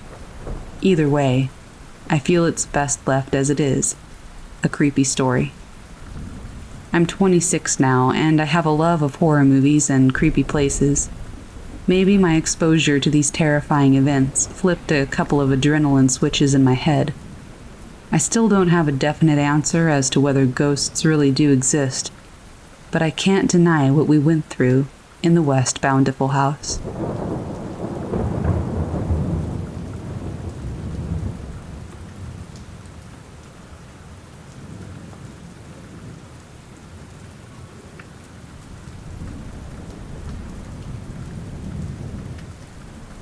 I grew up in southern Idaho, and I moved to Eugene, Oregon around age 20. We moved into our newly built home in the countryside at the start of the millennium, literally months after my grandma on my mom's side, who I call Nana. I was about 8 or 9 at the time, and I lived there until I was 17 when my dad kicked me out of the house. After that, I went and lived with my grandparents about 5 miles away, whose house was also haunted. They too had built their own home. To put things into perspective for some things that happened, our house was set 5 miles from any town in the middle of fields, with only a few houses about a half-mile away. One of those houses was my cousin's. My uncle had built his family's house there, and my dad was really close to him, part of why we built there. It too had some weird things that happened that my cousins and I experienced. The first thing that was odd happened when we were moving our stuff from my dad's parents, the grandparents that I later lived with, into our new home. We lived in their basement, but it was a 1-story house. I'm obsessed with Star Wars and had little ships that I played with as a kid. My favorite one was a TIE fighter. I was playing with it one day while the movers and my parents packed and moved things. At one point, I set it on a chair in my parents' room while I was alone downstairs. I ran out of the room, turned the corner, ran up the stairs, realized that I had left it on the chair, and immediately ran back. When I got there, it was gone.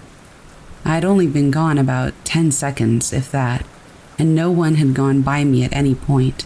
It was a small, narrow basement, so I would have had to have passed anybody who went to move it. I looked everywhere and even emptied the entire room, but I never found it. The setting of our house was a 2-story, 3-bedroom, 2.5 bath with an unfinished basement. My room sat directly above the garage, my parents' room above the living room, and the house was surrounded by 1.5 acres of lawn and about 3 acres of woods on one side, with fields on the other. My cousin's house sat between the fields and the forest, with a path leading between our houses. Growing up in our new home, we had some weird things happen every now and then that we all experienced at one point or another. Lights would turn on by themselves. We had security cameras and caught that several times. All of us would often hear the garage door open, a car drive in, and the garage door close. Then we would hear the door to the house open and close, often when somebody was gone. Sometimes only one of us would hear that. Other times, 2 of us in different rooms would hear it. My parents were very rarely home, so it was always pretty much impossible that somebody was in the garage. I like to joke that I was an only child raised by 5 cats. My dad would often hear loud music with a strong bass line when home alone. He would come out of the room thinking it was me playing music, and sometimes the stereo would be playing music, and other times it wouldn't, but every time he was home alone. When I was around 12 or 13, I used to spend the night in our guest bedroom that we had set up as an exercise room for fun, and watch movies all night. That ended one night when I woke up sometime in the night to the TV turning off and on rapidly, even though it didn't have a remote. I immediately ran to my parents' bedroom and I barely slept that night. Later that year, I went to a summer camp at a martial arts studio with just a few friends. We played hide and seek. but got freaked out after 2 different TVs started rapidly turning on and off on their own, even while we held the remote to both of them with the batteries taken out. Since our basement was unfinished, we stored things down there. My dad is a slight bit of a hoarder and had kept a lot of his art from art school downstairs. I admittedly went through boxes downstairs often, still looking for that Star Wars ship for years, but I never did find it. One time, my mom and I went to visit her dad in California. When we came back, my dad scolded me for taking all of his art out downstairs. I told him that I hadn't touched his art at all and actually didn't know that he had art down there, which was true at the time, as it was really buried under a lot of stuff. He said he'd gone down one night to find a lot of his paintings, drawings, and even a sculpture laying on top of boxes around one of the unfinished rooms, as though somebody had been looking at them. Even creepier was that while one sculpture was laying on boxes, another, mind you these were heavy plaster sculptures, was smashed in 2 on the floor. The downstairs always had a weird vibe, and after that, if you stood at the top of the stairs, it felt like you were being watched from the bottom. We had a few weird things that would happen outside our house too. Since we had a massive lawn, we had a big sprinkler system that could run off the canal for the farms or off of our well water. One summer, our pump was sabotaged at the standpipe by the canal. At the time, we thought it was a farm's kids playing a prank, and we just switched over to well water. A few nights later, though, we went outside for some reason, and we heard splashing water, almost like a geyser coming from out of the dark. My dad went to investigate and found the test tap for our well full open, which was hard to do. We got it shut off, but for some reason our well pump seemed to be still running, so we needed to shut it off via a valve box in the ground. When we opened it, it was completely filled with dirt, and we had to dig it out. We asked around, but never figured out what happened. My cousin's house, like I said, was about a half a mile away, and I would often play with them. They said that they would hear screaming from their basement on occasion, and often heard footsteps coming up from the basement when no one was down there. On a couple of occasions, I would be at their house and see what looked exactly like a red laser pointer on the wall, as though someone far away was pointing it through the window. But then it would go up the stairs, which was far above the window. Later, they moved out of the state, and it sat empty for a number of years. I would still wander around their house on occasion, and several times I saw this laser pointer. Mind you, like I said, we were out in the middle of fields and forest, with the next closest house at least a mile away. At night, lights in their house would be on randomly, and then off the next day or night. Growing up, we'd often visit my grandpa in Eugene, Oregon. He'd built his house as well, but it was a massive house that looked and smelled old. We'd stay on the second story in the bedrooms my mom, her sister, and brothers used to live in. I stayed in a small bedroom that had a walk-in closet with its own locking door. Weird, too, because it was locked on the bedroom side and even had a latch for a padlock in addition. On occasion, I would wake up to find the door open and then go back to sleep, and then it would be closed in the morning. Often I had nightmares in that room and would run to sleep in my parents' room. That stopped, though, because I would then have very vivid night terrors about their closet and wake up screaming. After that, I just put up with the weird walk-in closet in the other bedroom. I'm pretty sure my grandpa's house was haunted because my grandma was an avid antique collector for the entire time she was alive. A lot of stuff gave off weird vibes. My dad says that he often felt a cat jump into the bed, even after the cat died in that house. Lots of people have heard footsteps and felt cold spots throughout the house, and sometimes you can hear whispering somewhere in the house but never pinpoint where. The weirdest thing that ever happened to me, though, was right before my dad kicked me out of the house. Keep in mind, I get really dehydrated super easily, and I can easily drink at least a gallon of water a day.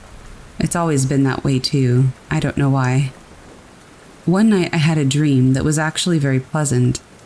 At one point, though, I became extremely thirsty in the dream.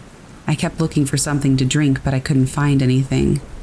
Then this really kind, beautiful lady showed up and offered me some Skittles. I know that sounds really dumb, but I really liked Skittles at the time. I started eating them, thinking that it somehow might quench my thirst. But I was still just so thirsty.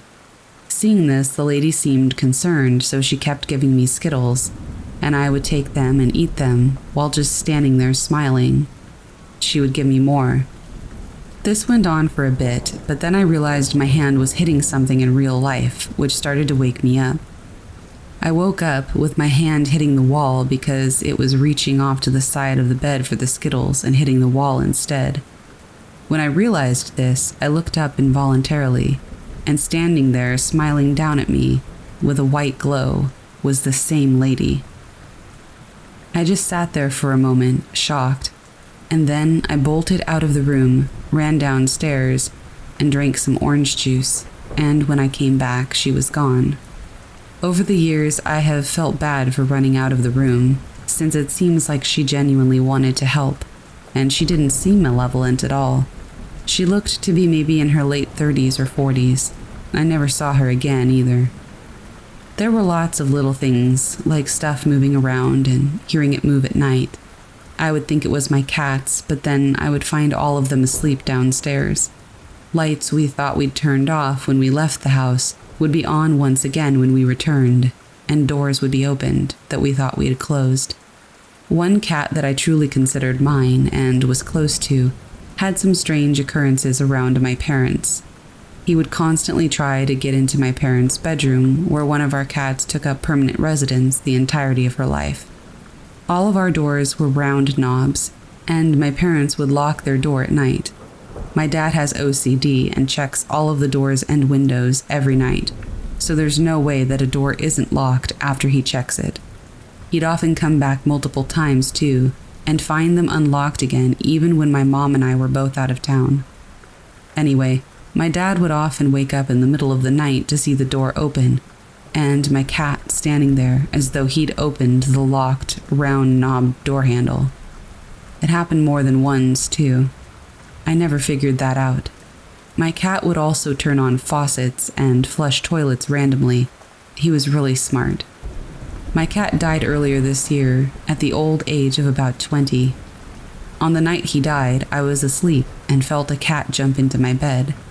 I'm now living in Southern California, no pets, just a girlfriend that lives with me, and immediately come and cuddle up familiarly next to me. I even felt the warmth and was very happy. After a bit, it faded away and I came to my senses. I called my dad and said, "He didn't die, did he?" My dad said he had died just a few hours earlier. It hasn't just been houses that I've had stuff happen in either. On 2 separate occasions in 2 different apartments in 2 different states, I've been asleep and had an experience that I can only describe as attempted demonic possession. I grew up in an overly religious family, Mormons to be specific, but was never welcomed there. And I was often bullied for being the weird kid, for, of all things, liking Star Wars and video games. Welcome to Farmtown, USA, I guess. Around age 14, though, I stopped going to church really and became a staunch atheist. Around age 19 after college, I was still living in southern Idaho in my own apartment. One night, I woke up sweating, unable to get my body to move, but with my limbs shaking and flailing rapidly, almost inhumanly. It was extremely dark, and I couldn't open my eyes, but a slight slit before they'd close really tightly again. While all of this was happening, all hope and happiness seemed to drain, and I felt like I just wanted to die. Even being an atheist, I started to pray like when I was a kid. Within moments of starting to pray, everything went back to normal, and I was able to open my eyes. I let out a gasp like I hadn't breathed for minutes, and was sweating profusely. I got up and watched funny Netflix shows for the rest of the night. I experienced the same thing, but even more forcefully again years later. But this time in Eugene, Oregon. Once again I started praying, and again it receded after a few minutes. It's been 5 years since then, and it was shortly after that my current girlfriend moved in with me. The last one I remember was at a work friend's house when I was 18. I'd gone over to fix her computer and was removing some viruses when I noticed that she was just standing at the door to her garage, staring intently at the door at the back of her garage. I asked her what she was looking at, and she told me that sometimes she gets weirded out by the door at the back of the garage. I went to look, and the moment I saw it, I felt like my spine had a current of electricity running down it. Having grown up with weird stuff in my house, I decided to investigate. The closer I got, the more intense the feeling. Standing in the frame of the door, it felt surreal, almost like I was standing in some sort of otherworldly portal. Then, the moment I stepped onto the other side of the door frame, everything returned to normal and felt boring. I looked back through at my friend watching me, feeling kind of bored, like nothing had really happened. The moment I stepped back through, though, the feeling of electricity flowing through me returned until I left the garage. These are all the experiences I can remember. I don't know if all of these houses are haunted, or my family's haunted, or I'm haunted. But what I do know, or at least what I think is interesting, is that everybody in my family built their own homes, yet they were all haunted. Maybe one of those things or several of those things followed me. I don't know. But these are my experiences.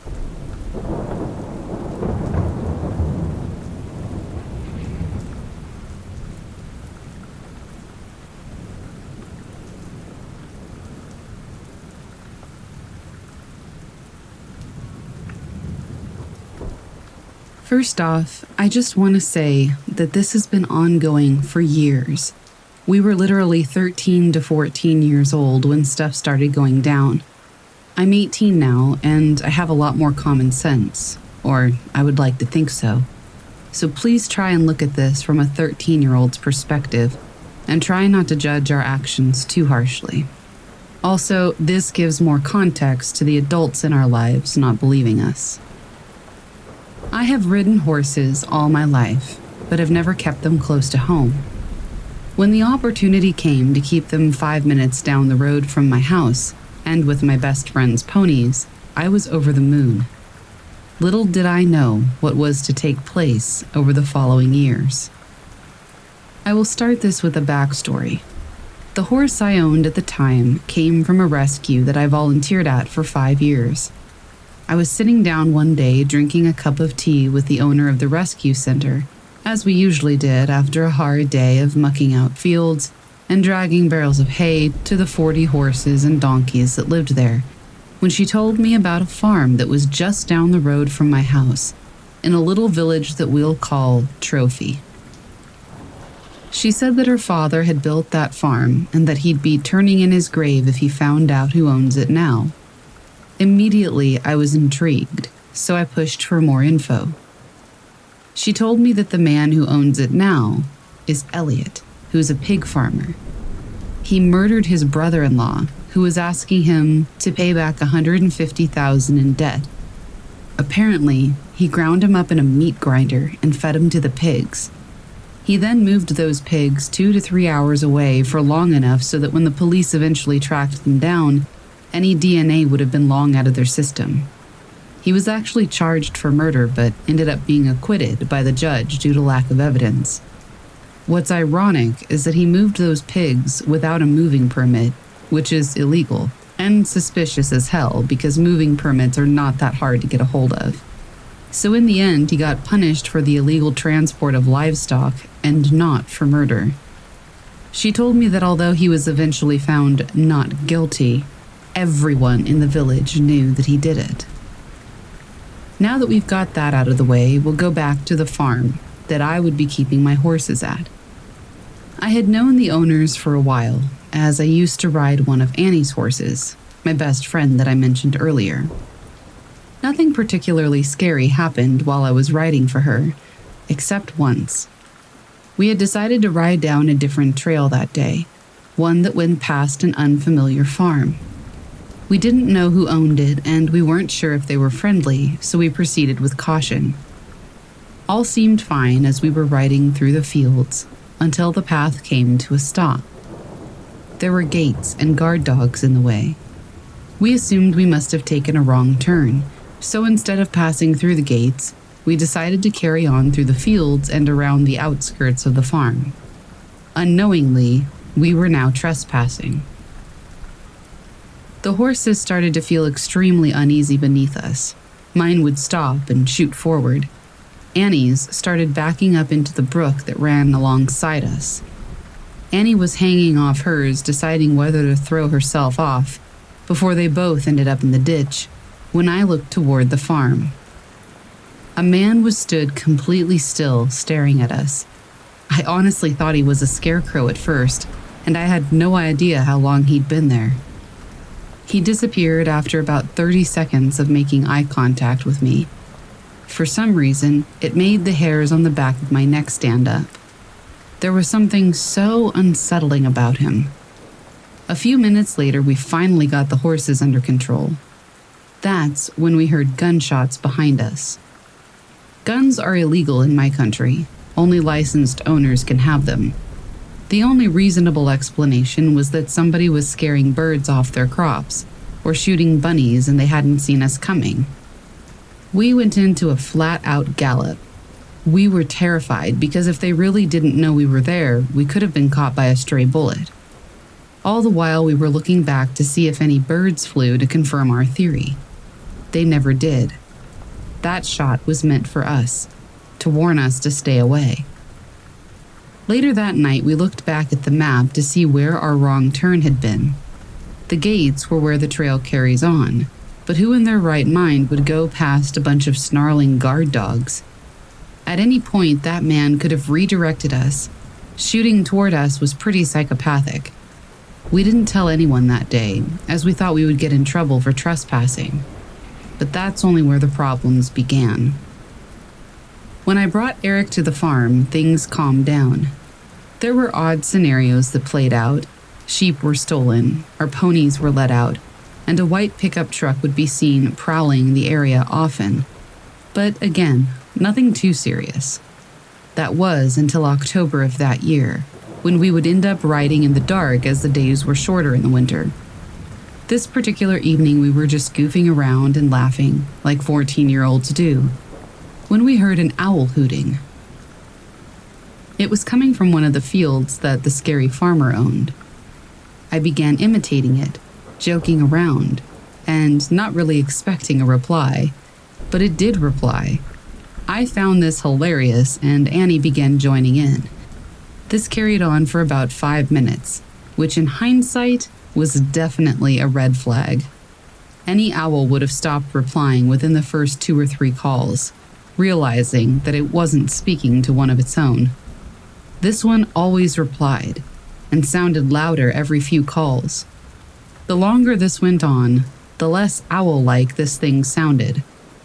There was a moment where the noise almost sounded strangled, and that was when Annie turned to me and said, "That is not an owl."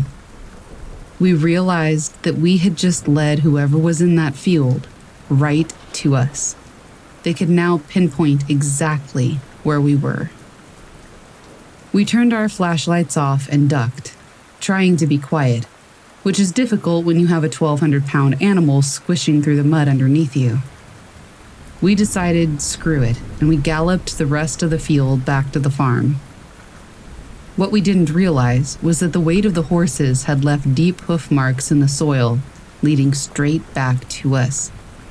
We were freaking out as we got back, but the adrenaline began to wear off, and we ended up laughing about it while untacking the horses. We were about to lead them to the field when we heard the crunch of broken glass being stepped on from one of the old greenhouses opposite the stables. It was pitch black except for the dull light coming from behind us, so we couldn't see anything. Immediately, we turned all the lights off, picked up a pocket knife that we used to cut hay bags open with, and hid behind the stable door.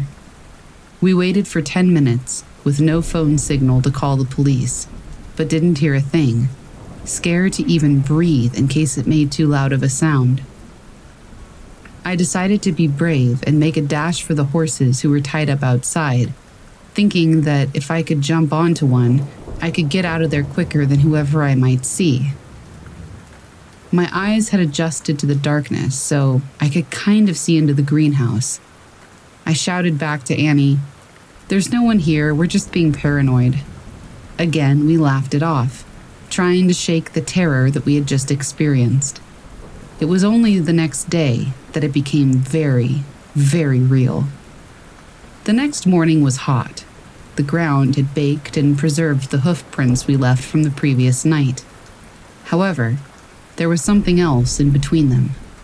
Massive boot prints leading from the field we had heard the owl in, all the way back to our farm. That was where the nickname Farmer Bigfoot came about.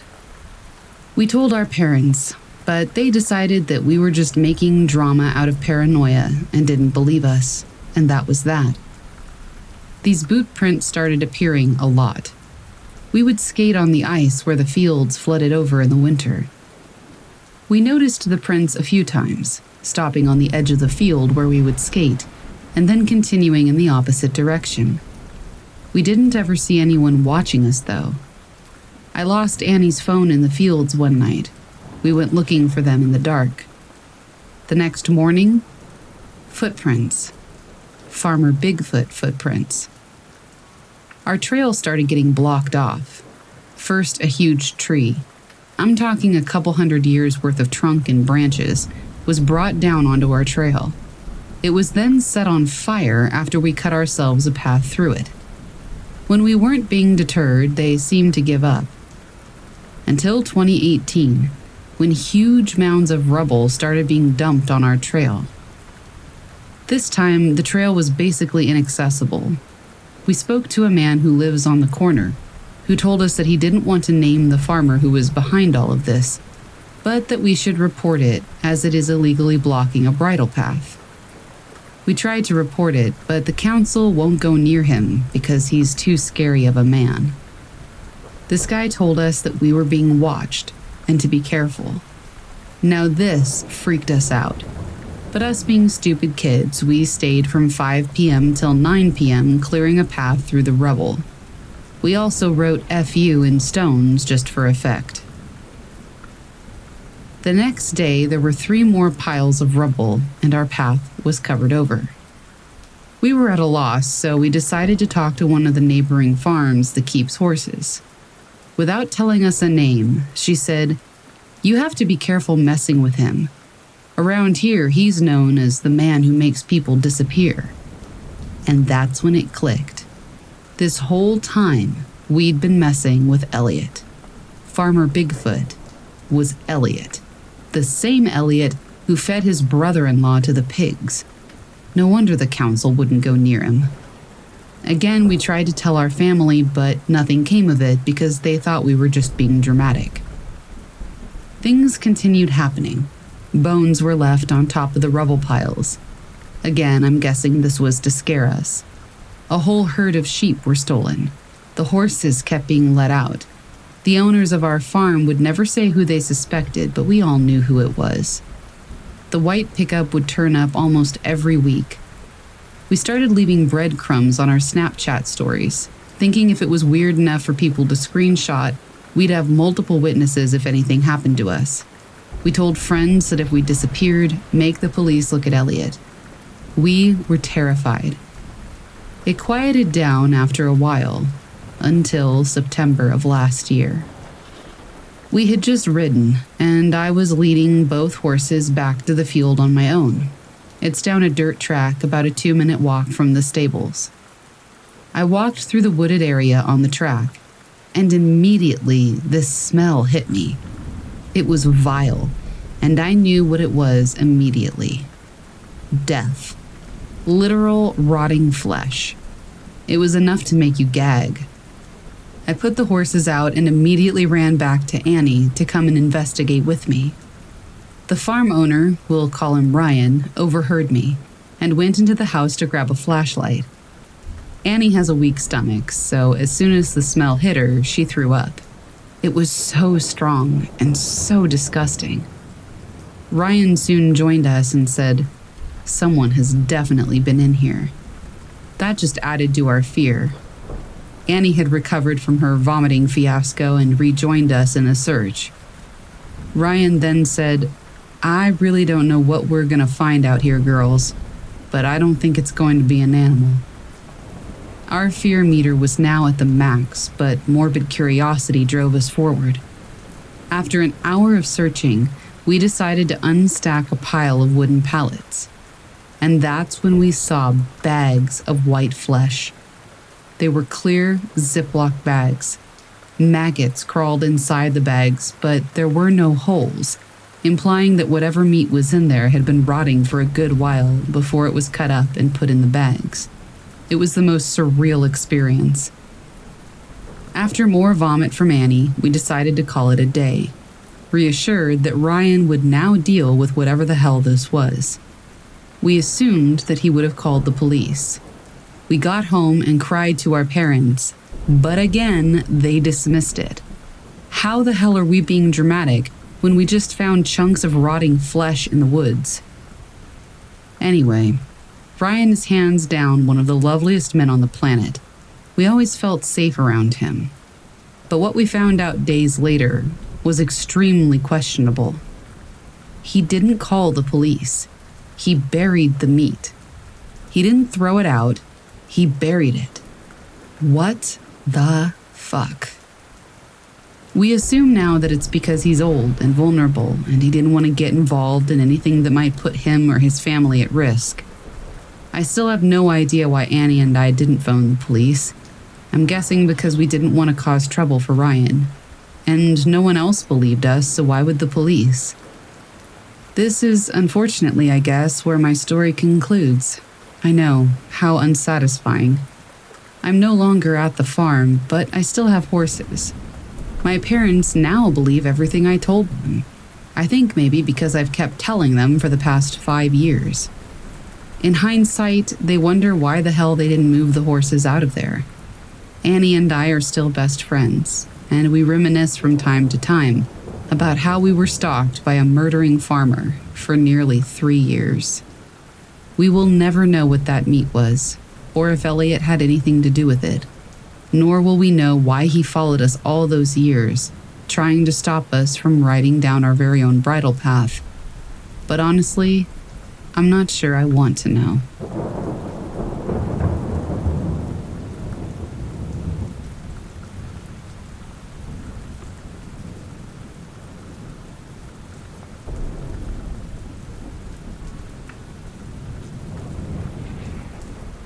So let me start by saying that my brother and I are extremely experienced desert campers, and we have lived near deserts pretty much our whole lives.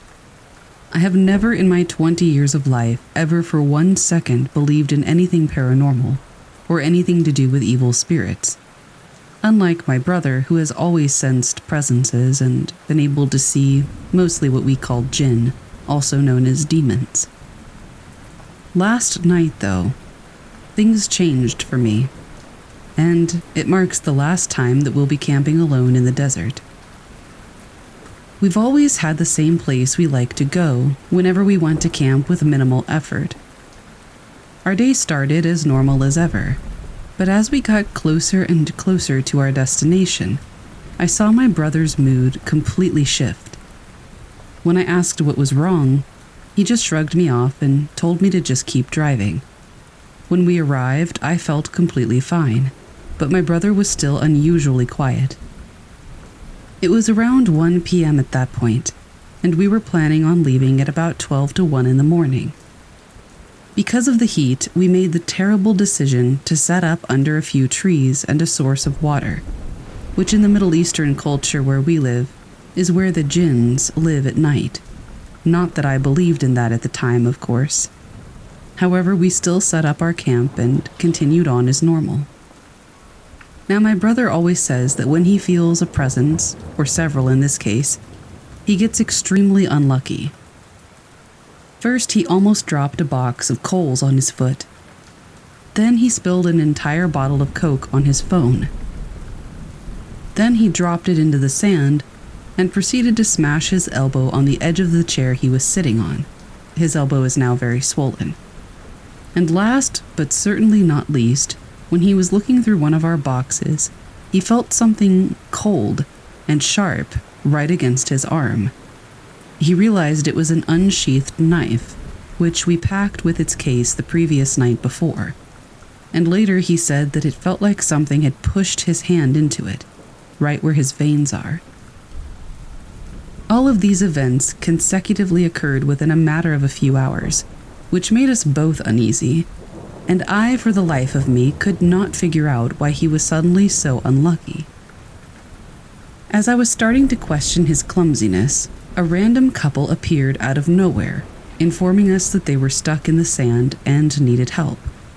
We drive a Land Cruiser and they had a Nissan Altima, so we didn't expect to encounter as many issues as we did. We first dug them out without any issues, but as we pushed them out of the sand, it got stuck again. If you know anything about dune bashing or desert camping, then you understand the physics behind how wheels get stuck in sand, and the way this Nissan was stuck was incredibly unusual. It was literally stuck somewhere with plenty of space available for grip, and later my brother said that as we were digging them out of the sand, that's when he really started to feel like an evil presence was around us. But he didn't want to say anything and ruin the trip and freak me out. We ended up having to tow them out of the sand, which again was much harder than it should have been. First, our tow strap broke off of their bumper. The tow strap cost $200 and was fine, but their bumper was slightly damaged. Then we almost got stuck ourselves in a 20-minute job that took more like 90, which again was extremely unusual, and with hindsight, just the beginning of all the crap to come. When we came back to our camp, we noticed how everything around us had gotten unusually quiet. The area we were in has hundreds of birds around, and as far as we have seen, 3 cats who sometimes pay us a visit. But there wasn't a single noise at all, other than our fire, which was dying out unusually quickly. It had gotten dark so fast that we had to scramble to build a fire to cook our dinner, before we were asked to help the couple. And I had noticed the silence, but it didn't bother me. My brother suddenly grabbed my hand as we were sitting down to eat, and said with clear fear in his voice that we should get going as quickly as possible, that he didn't feel safe. To ease both of our minds, we prayed. We are both Christian, so of course we thought it would help, but I think it accelerated everything that happened, and just made whatever was there angry.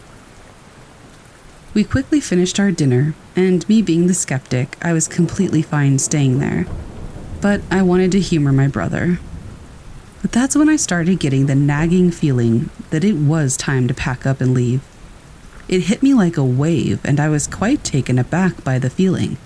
So I voiced it to my brother, and he agreed that we should pack up right away and leave. We started packing up at a normal pace, like we were just tired and wanted to go. And that's when we heard a sound very close to us, on the opposite side of the pond, which wasn't that big, that I could only describe as the sound of death itself. It seemed to go on for several minutes, and when I say that we looked at each other in absolute fear, I genuinely mean it. I was about to have a heart attack right then and there. At that point, after being frozen for a few minutes, and quite reasonably so after hearing that bellowing screech so close to us, we turned on the car, drove it back so we could see better with the headlamps, and just started throwing everything into the car without much care, but with a whole lot of urgency. After the screaming, everything hit the fan. First, it was the sound of twigs snapping and footsteps all around us. Then it was the shadows behind the trees. I tried everything to get those shadows to change shape, walking around the trees and moving lights, but nothing. It looked like there were people just staring at us the whole time. You could really feel it too. We genuinely felt like we were not alone, and that we weren't with friendly entities either. We also noticed that all 3 cats were huddled right behind our car, away from the trees, so they were not the ones snapping the twigs. At that moment, I was really hoping they were going to move so I could get us out of there safely, and thankfully, when we slowly started to reverse, they took a hint. But they looked absolutely terrified, and were just staring at the trees, too. It felt like whatever was there was getting closer. I've never felt anything like it. It was a gut feeling. It was just one of those natural instincts you can't ignore. Thankfully, we were able to pack up quickly. Our tent was very close to the trees, though, so that was a nerve-wracking experience. And while we were packing, it was still very silent. It's very normal for the birds around that area to continue making sounds until 2 or 3 in the morning, and at this point it was about 8 p.m., so highly unusual. I personally think I was most terrified as I was driving back onto the main dirt path to leave the desert. I know cars very well. I know how they drive in the sand, and I know our car especially well because we've had it for so long. I could instantly tell that the steering was off and completely fighting against me. This fixed itself the second we were on the highway. The sounds of twigs snapping was still all around us, and it was loud enough to be heard over the sound of the car. On the path was what seemed like every bird in the area, just standing there and staring at us until we got close enough to force them to walk, not even fly, away. At one point, my brother just grabbed my shoulder and told me very sternly to just keep looking in front of me and under no circumstances to look through his window. It was the tone of voice that told me to listen to him for the love of God. We were in a part of the desert where we had to pretty much drive through the whole of the accessible areas to get onto the highway again, and there wasn't a single person around us. The only thing we saw was a very clearly abandoned Toyota, positioned behind a small dune and hidden by the trees, but was far enough from our campsite to easily rule out as the source of the original screech.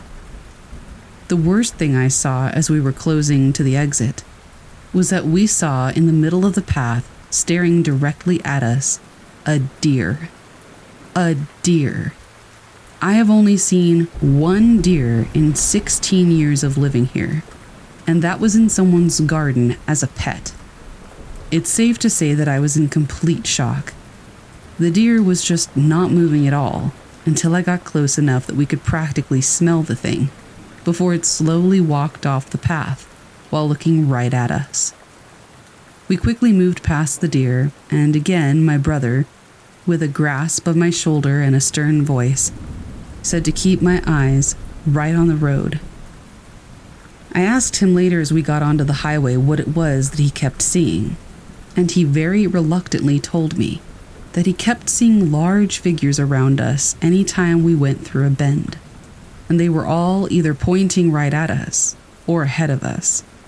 I'm glad he didn't tell me at the time because I probably would have crapped myself. We still hadn't encountered anyone, but we still very clearly heard sounds all around us. And again, not the usual bird or cat, but big, unrelenting sounds. When I saw the exit, I was as happy as I have ever been. But that quickly faded when once again we saw another deer standing right in the middle of the road, slowly walking away and looking right at us. But this time it didn't really look like a deer. It was more like a kangaroo mixed with a deer, and its eyes were milky. It looked rotten and horrible. I didn't much care. I just stepped on the gas, and fortunately it got out of the way in time. When you exit the desert, you can either turn right onto a long stretch of highway, or you can go left and go through a small town, then take the back streets to a parallel highway. As I was about to turn right, my brother once again, with that same tone of voice, said to go to the town. Later, he said once again that he saw a line of figures pointing ahead of us, so if we would have gone the other way, we probably wouldn't have made it home in one piece. Thankfully, as we made it farther and farther away and closer to our home, the gut feeling of being watched was going away. And of course, having never experienced something like this before, I was distraught and wanted to talk about it. My brother told me as we were going home that because we were alone, the jinn wanted to mess with us, that they wanted to scare us, and most likely cause us harm, and that the way they get you into such rural places is to force you to stop and then do whatever they want, which makes sense as to why there were so many animals blocking our path. He also said that they caused bad luck, and he could feel them the second we entered the desert, which explains his clumsiness all day, and the car that got stuck in such an unusual manner. Because he's my younger brother by 3 years, anytime he had ever told me about this sort of thing before, I always just dismissed it as him scaring himself. I can excuse the sounds we heard and the shadows we saw last night. I can excuse the gut feeling as just being scared, but I cannot excuse the 2 deer we saw staring right at us, and I cannot excuse the car just randomly fighting against me as I was driving. The deer completely freaked me out, as did the tone of my brother's voice. It's safe to say we're not going camping there again. And it's also safe to say that I will never dismiss my brother when it comes to this kind of thing again. I'm so thankful to God that he was there and that we made it home safely. My life was always crazy, but never did I think it was this crazy. This is my story. It was a summer day in 2011. I was 10 and my dad had gotten with his ex-girlfriend. That's a story for a different time. She had 2 boys. One was a year younger and the other one was older. I had a little brother as well. Now that you know the family, let me give you a little bit of background to this bone-chilling story. My dad was searching for a house to rent after breaking things off with my biological mother, and he found this house, and what's crazy is that my name is Ashley, and it was off of Ashland Street. It seemed to be very cheap for the area. It was in a gated community, so of course it seemed very comfortable and safe. I mean, at least you'd think so.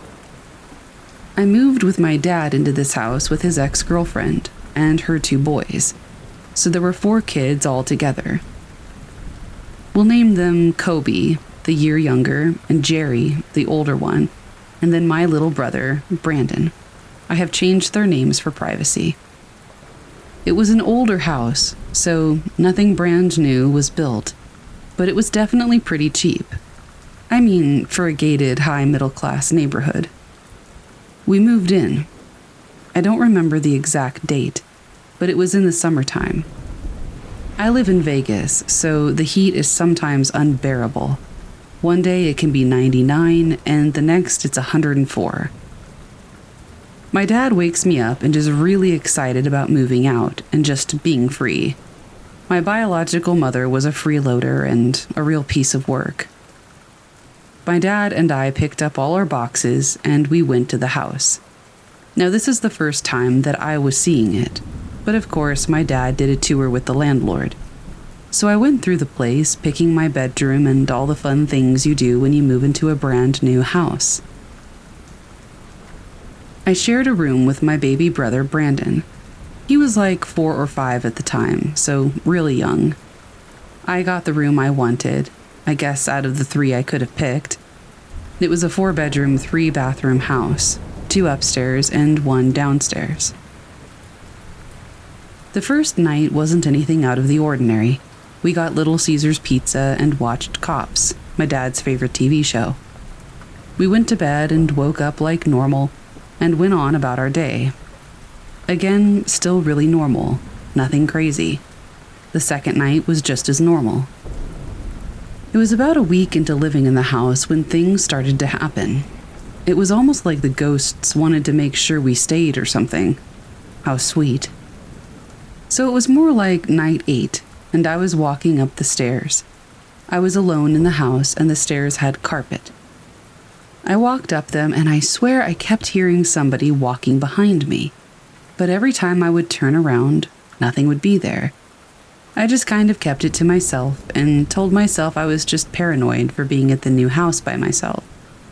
I was the type of kid that was scared of the dark, and I still get scared easily to this day. I actually hate Halloween for that very reason. But these strange things just kept happening. The first spirit sighting was Kobe's birthday.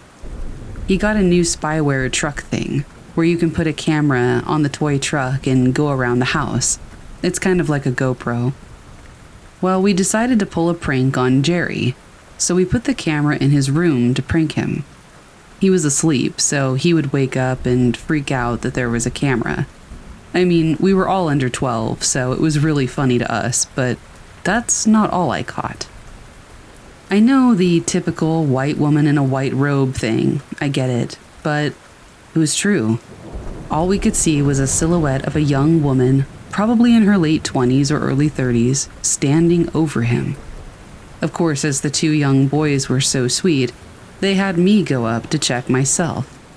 So of course I went upstairs, a little spooked, but trying not to overthink it. And I went into his room. Jerry was still asleep, and there was no woman in there. So I came downstairs and told myself that there's probably a glitch in the camera that just made it seem like somebody was there. So we all let it go. As some of you probably know, when you move into a house, especially an older one, the floor creaks, and you might hear bumps in the night just because the furniture is settling. But only squeaks and creaks for a day or two. We kept hearing this noise, almost like somebody was walking up and down the stairs all the time. But again, we all just put it out of our heads and said that it was the house settling. Maybe something fell. No matter what, we would try to find an explanation for the situation. But over time, it just got worse. My dad had signed an 18-month lease agreement, but we only stayed there for 4. Because this is when things got absolutely crazy. I went off to school. I was in the 5th grade. I had to repeat the 2nd grade, hence why I was in the 5th grade at 10 years old. Anyway, my school was definitely a walkable distance, so I walked to school and back home. I got home one day and my dad's girlfriend was at work, and so was my dad. Kobe and Jerry were at their grandma's and Brandon was still in school, so I was all alone in the house. When I walked in, it was like something out of a horror movie. Picture this. You get home from a stressful day at school, and when you open the door, it literally looks like somebody has robbed the place. The stove was on. Yes, the stove, like literal fire, was on. Of course, my immediate reaction was to call my dad and tell him what was going on. As I got into the kitchen, all the cabinet doors were open, and most of the plates were on the ground, shattered. There was glass everywhere, even on the carpet. Thank God we didn't have any animals at the time. My dad, of course, got home with the cops, and the cops came in and did an investigation, all to find out that there was no foul play, so there was nothing anybody could really do. So, of course, my dad's now ex-girlfriend blames me, but I told her that I didn't do it, that I came home to this. Unfortunately, my dad played right into her crap and believed her, so I was grounded for breaking her plates and causing a fire. I was so mad, but I was 10. What was I going to do, run away? I kept trying to convince my dad that I didn't do this, but pretty soon he wouldn't need any convincing. While we were all downstairs playing and talking one day, upstairs in my parents' bedroom, there were 3 loud booms, all one after the other. Just boom, boom, boom. My dad and his now ex and myself all ran up the stairs to find that my parents' bed was broken. It almost looked like somebody had jumped on it really hard, and that's how it broke. The mattress was caved into the bed frame. I just looked at my dad with a cocky attitude and said, "So did I do that too?" My dad actually apologized to me that night, but not his girlfriend. She never liked me, but that was another story, like I said. Under the staircase, we had storage. The door to that slammed, but the AC unit was close by the door. So I just thought that maybe somebody had left it open and the wind had pushed it shut. It wasn't a very heavy door. The next night was definitely one of the scariest nights of my life. It was around 8 p.m., and we were all settling down for the night. I had school the next morning, as everybody was going to bed. It was around 10 going on 11. As I was about to sit on the bed, I heard 2 knocks on the door. I could see a shadowy impression of feet under the door, so when I opened it, it was confusing to see nobody there. I closed it again, thinking that it had to be one of my brothers playing a mean trick on me. Again, I scare easily, so that was their thing. I heard the knocks again, and like the first time, I opened it. But nothing was there, and I didn't hear anybody run away. I went to Kobe's room. He was fast asleep. Then I went to Jerry's room, but he was still awake. He told me he didn't knock or anything, and that he'd been in his room the whole entire time, but I didn't really believe him. I had no choice to just go back to my room and try to relax. Probably about another hour went by, with nothing, no knocking or anything. But just as I had closed my eyes, I heard it again. I stood right by my door for about 10 minutes until the knocking happened again, and I immediately opened the door. Absolutely nothing. And then, in the silent darkness, I heard a giggle. I looked around the corner, and there was nothing there. Everybody was asleep, and nobody would have had time to get back to their bedroom.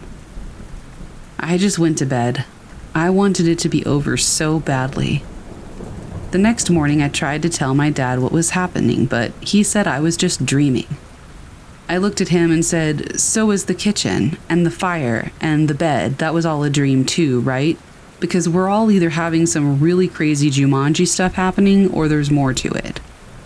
My dad just shrugged it all off and told me to get ready for school, so I did. Probably about another week later, I ended up staying the night at a friend's house. I'll call her Emma, just again for privacy reasons. So after school, I took the bus back to Emma's house. I decided to confide in her about what had been going on. Her mother was a medium, so I guess she could speak to the souls that hadn't crossed over or something. Or as she would say, departed. When I came in close contact with her, she looked at me with fear in her eyes. It was like she knew what was going on before I even told her. She told me that I had a very negative soul attached to me. It was a female soul, and all I could think was maybe it was my dad's ex or even my biological mother, 2 really horrible females. But she said that it wasn't anybody I knew closely, and that's when I started to piece everything together. The woman standing over the bed, the fire, the bed breaking, the knocking, the giggling. It somehow all made sense in some way. This spirit was stuck, but my question was, how did she get there in the first place? My dad picked me up the morning after, and I discussed with him what I had kind of put together. He said maybe the landlord would know more, so I told my dad to give him a call and tell him the pipe was loose or something, so he could come over and have a conversation. Trick him, I guess. If he doesn't want to go into detail about it, he's definitely not going to over the phone. My dad agreed, and a few hours later the landlord arrived. My dad called me downstairs, and we decided to go over everything with him, from the fire to the glass to the bed breaking to the woman standing over the bed. All the color drained from his face, and I immediately knew that he knew something. As we were all talking downstairs in the living room, there was this mirror on the wall in front of us over the television. We're sitting on the couch, and as I looked up, I saw a lady wearing a very tall, almost black witch hat, and she had very long gray hair. She just looked off, like I knew from somewhere, but didn't at the same time. Of course, I reacted very startled, and my dad told me to relax. Yeah, Dad, let me just relax while all this stuff keeps happening. Why don't I just tell the ghost to make us a campfire as well? He didn't find it funny and sent me to my room. The landlord eventually left, and fewer questions were answered. It was like he didn't want to say anything. Our house almost blew up into flames, and there was glass all over the kitchen. This isn't the time for secrets. Anyway, we looked up the address on a background search for properties, and We only found 2 things that could have been connected to this haunting. The first thing was that the entire neighborhood had been built on a Native American burial ground, but that seemed a little cliché, so we kept digging. And then we found something even sadder. A young couple was there. They had lived there once. They had 2 children. One day, out of nowhere, the dad came home drunk. He shot his wife and 2 kids, and then set the house on fire and shot himself. Unfortunately, the house did burn to the ground and their remains were never found, so nobody knew who they were. It made total sense. The fire that started, the loud booms, the knocking. It was a sick memory that I'll never forget. I really hope that family rests in peace. At least the wife and the kids. I can't imagine being taken out like that by your own father and husband. Anyway, that was the haunted house on Ashland Street. I've never been back since we moved out, and I'll never go back again.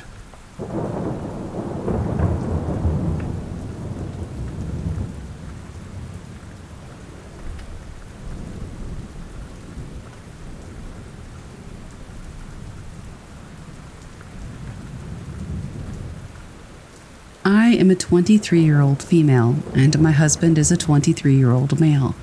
And recently we moved in with some roommates. They are James, male 26, Danielle, female 25, and their young daughter Sarah. We went from living in a decent-sized city to living in the middle of nowhere, about an hour away. For context, we live in the south of the US, so it's rural, woodsy nowhere. We're really good friends with our roommates, and husband and I knew beforehand that they had both experienced some paranormal goings-on before we made the decision to move in. To be honest, I think husband and I forgot all about the paranormal stuff just before we moved. Everything was great when we were settling. We all got along really well, and it was so amazing to be in a place where we had our own space and were on equal ground with our roomies. Then one night, about a month later, husband, James, and I are all lounging in the living room area. Sarah was asleep in her room, as it was late. We're talking about the paranormal. Around 11:30 p.m., James has to go pick up Danielle from work. She works the late shift, about a half an hour away from us. As James is getting ready to leave, he mentions skinwalkers. Now, husband and I don't use this word. For those of you who don't know, speaking aloud the word skinwalker or wendigo is sometimes believed to attract these deadly creatures to you. Husband and I had strange and horrifying experiences at the last place we lived after one of us made the mistake of saying it aloud. So we don't say it anymore. Our code word for it is flesh pedestrian, if you're curious. As soon as James said it, I gasped. He laughed it off, but right before he left, he noticed something through the blinds on the back door of the house. He mentioned that he thought there was somebody in the backyard. In truth, we don't really have a backyard. The back of the house is right up against the edge of the woods, but we just call it the backyard. Husband and I, thinking that he's messing with us, laugh it off. Quickly, though, we can see from James's face that he is not. We rush to look through the blinds, and sure as heck, there's something in the trees. It was incredibly hard to see, but it was a very, very tall and thin figure, darting quickly between the trees. It kept itself completely shrouded in the black shadows, and we couldn't make out any other features. James rushes outside, thinking that it's somebody on the property. Husband and I follow, not wanting him to be alone. I stay on the porch while husband rushes down the steps to follow James as he goes behind the house. The second he leaves my eyesight, James immediately turns around and shakes his head at husband. He tells us that as soon as he got to the edge of the trees, he heard a low voice saying, "Turn around." I come from a pagan background. My mother is Wiccan, and my husband is also pagan. As James leaves, the husband and I finish our cigarettes. I immediately set out to bless the entire house with sacred oils and blessed salts. I had already done this as soon as we had unpacked the last of our things, but I felt it necessary to do again. I went so far as to bless the entire porch as well. As husband and I are doing this, James texts me that he doesn't feel safe and that something isn't right. When I ask him what he means, he writes that just a few miles up the road, a naked man came charging out of the woods and stopped at the edge of the road. When he locked eyes with James, he simply pointed at the car and kept doing so until he was no longer visible in the rearview mirror. We tried to rationalize that it could be one of many non-paranormal scenarios. We thought it might be a prank, but that didn't quite make sense. It was the beginning of a very cold winter, and it was only about 20 degrees out. It would have been a lot of effort and discomfort for this man to pull a prank like this on passing drivers. Then we wondered if the man needed help or was possibly in danger. But James was sure that this man did not look at all like he was in distress. If he was, the man would have yelled or tried flagging down the car instead of just pointing at it. The conclusion we came to, for the time being, was that he was most likely on some substances. We don't live in the safest of places, and hard substances are very common around here. Then James texted that he had picked up Danielle, and more weird things were happening. I asked him to elaborate, but he said that he would explain it all when they both got home. As their car pulled up in the driveway, husband and I went outside to meet them, but the two of them quickly got out of the car and rushed toward the house, telling us that we all needed to get inside immediately. When inside, James explained that right before he got to Danielle's place of work, he saw something in a cow field that he can't explain. It was tall, taller than any human could possibly be, and much taller than the thing that we had already seen behind the house. From what he could tell in the dark, it was gray, and it was running faster than he was driving at 60 miles per hour, on all fours. And then it ran into the woods out of sight. When he was driving back with Danielle, before James could explain everything that had already happened, she got a sinking feeling in her gut and made James lock all the car doors. A literal second after James complied, the same creature he had just seen was once again sprinting alongside the car. It was much closer to the road than it had just been minutes before, but it dashed again into the trees before they could get a really good look at it. We were all a bit shaken. It was now close to 1 a.m., and none of us could explain anything that had already happened. We tried to brush it all off, and we probably could have, if it was just one thing that had transpired instead of several. We made the awful decision to go back outside for a smoke. The kind of decision that only idiots in horror movies would make, I know. And that's when things got really weird. Off to our right, there's a small strip of woods that separates our property from our landlord's property, where he lives with his daughter, son-in-law, and granddaughters. In those trees, we notice 3 sets of eyes. They're glowing yellow-green, and they're just staring at us. Husband asks James if it could be deer, as we do tend to see a lot of those around, but we all knew that whatever those eyes belonged to were far taller than deer could be. Then, to our left, there's more, you guessed it, woods. From that direction, in the pitch dark, I swear I heard a little girl laugh. It wasn't boisterous or loud, more like the snicker that a child makes when they're trying to suppress their laughter. Danielle and husband didn't hear it, but James did. Now we're looking at the big tree to our left that stands just before the edge of the woods, and notice that there's this big black mass behind it, as though something was crouched next to the tree.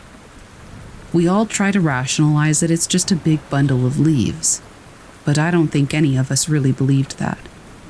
James and husband both dart back inside for a moment, and when they come back out, James is holding a hatchet, and husband is holding his crossbow. Without saying anything to Danielle or I, they step off the porch and walk toward our left, where the little girl laughed. Later, they told us that they thought a child was in trouble and they wanted to help. While Danielle and I were on the porch, trying to figure out what the heck was happening, we see something a few yards away. Down the driveway, there's a huge tree in the middle of the property. Out of our peripheral, we swore that we saw something duck from behind the tree. We kept looking at the tree, and yes, there was something poking its head out from behind the trunk, pulling back very quickly as soon as it realized we were staring at it. At this point, Danielle and I wanted to get inside. We're both shivering from fear and cold, and we just wanted this night to be over. But while Danielle and I were in a match of paranormal peekaboo, husband and James had their own very weird experience. For context, I have Tourette's syndrome. This means that I say and do things completely out of my control, and some of my verbal tics are just strange sounds.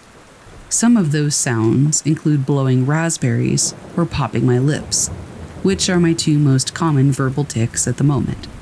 As James and husband are inching closer to the trees, they both hear footsteps through the grass and leaves within the trees. Both of them were too frightened to call out to whoever they thought was in there. Then they hear shuffling. The problem is, though, they each hear shuffling coming from different directions that the other doesn't hear. James was walking to the left, husband to the right. James hears shuffling coming from the right, but husband doesn't hear it. But husband hears it coming from the left, and James doesn't hear it. So they turn toward each other with their weapons drawn. In their confusion, while they're facing each other, they hear someone running in the woods, full on sprinting through the trees, heading directly toward them. And then it just stops. They take a step back and watch to see if anybody comes out of the woods. No one. But then they hear something in the woods. They hear me in the woods right in front of them. They heard both of my verbal tics, but the problem was I was standing on the porch behind them. Without turning around, husband calls to me and asks if I just had a tic. I told him no. They back away from the woods without taking their eyes off of that spot until they're close enough to sprint into the house, pulling Danielle and I with them. Inside, Danielle and I are able to tell them about the thing behind the tree, and James and husband are able to tell us about how something mimicked my tics to a T. For the rest of the night, we didn't go back outside. We would all, against our better judgment, peek through the blinds out the back door when we passed it. There was still something in the woods every single time that one of us looked. I didn't get any sleep. Come morning time, husband and I checked all the places that we had seen or heard something, and there was no sign of anyone or anything. I asked my mother what she thought it might be. In her opinion, it was likely something related to a mimic spirit, a spirit that warps reality to feed on fear, but not having enough power to really hurt anybody. She said that it couldn't be a skinwalker because there were too many things happening in too many different places all at once. Skinwalkers are solitary and territorial things, so it couldn't have been multiple of them. But just one mimic could do all the things we experienced. We still hear the occasional giggle in the dark, get a bang or a knock at our back door. We still even see the thing behind the big tree in the driveway almost every night. But that night was something else. I've seen some things in my life, but never have I gone through about 3 hours of nonstop activity. I've since burned sage all throughout the house and the entire perimeter of the property, as well as using the rest of my salt and oil around the entire house. Husband and I even did a late-night EVP session at all of the spots that things had happened that night, but we didn't get a single response to any of our questions. I don't know for sure if it was a mimic spirit, or if I can fully rule out a skinwalker. I don't even really know if the thing was dangerous or not. But one thing's for sure, I will never forget that night.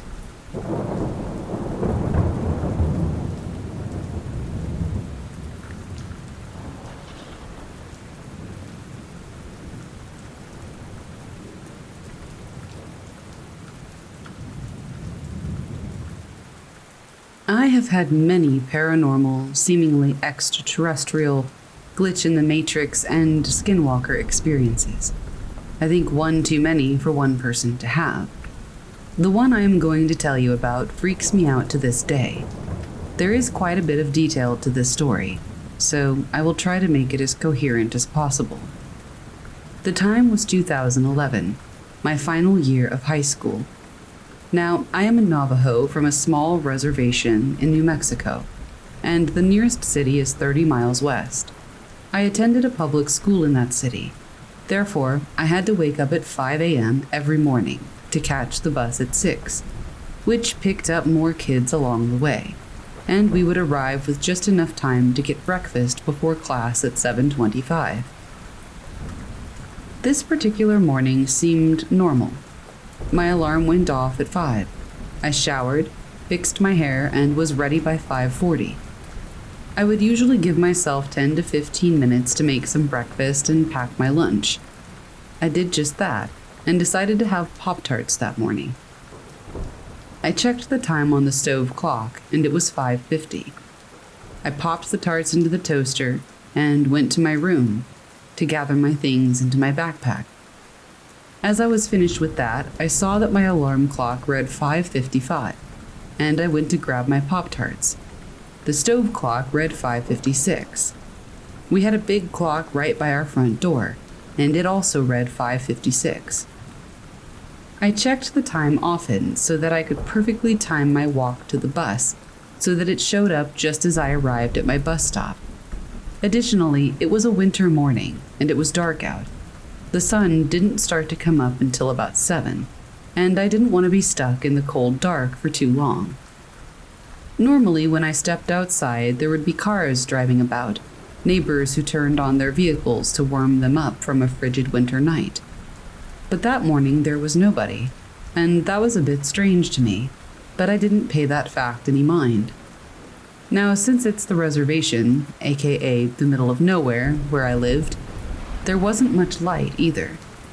Few residents had streetlights in the cluster of homes where I lived.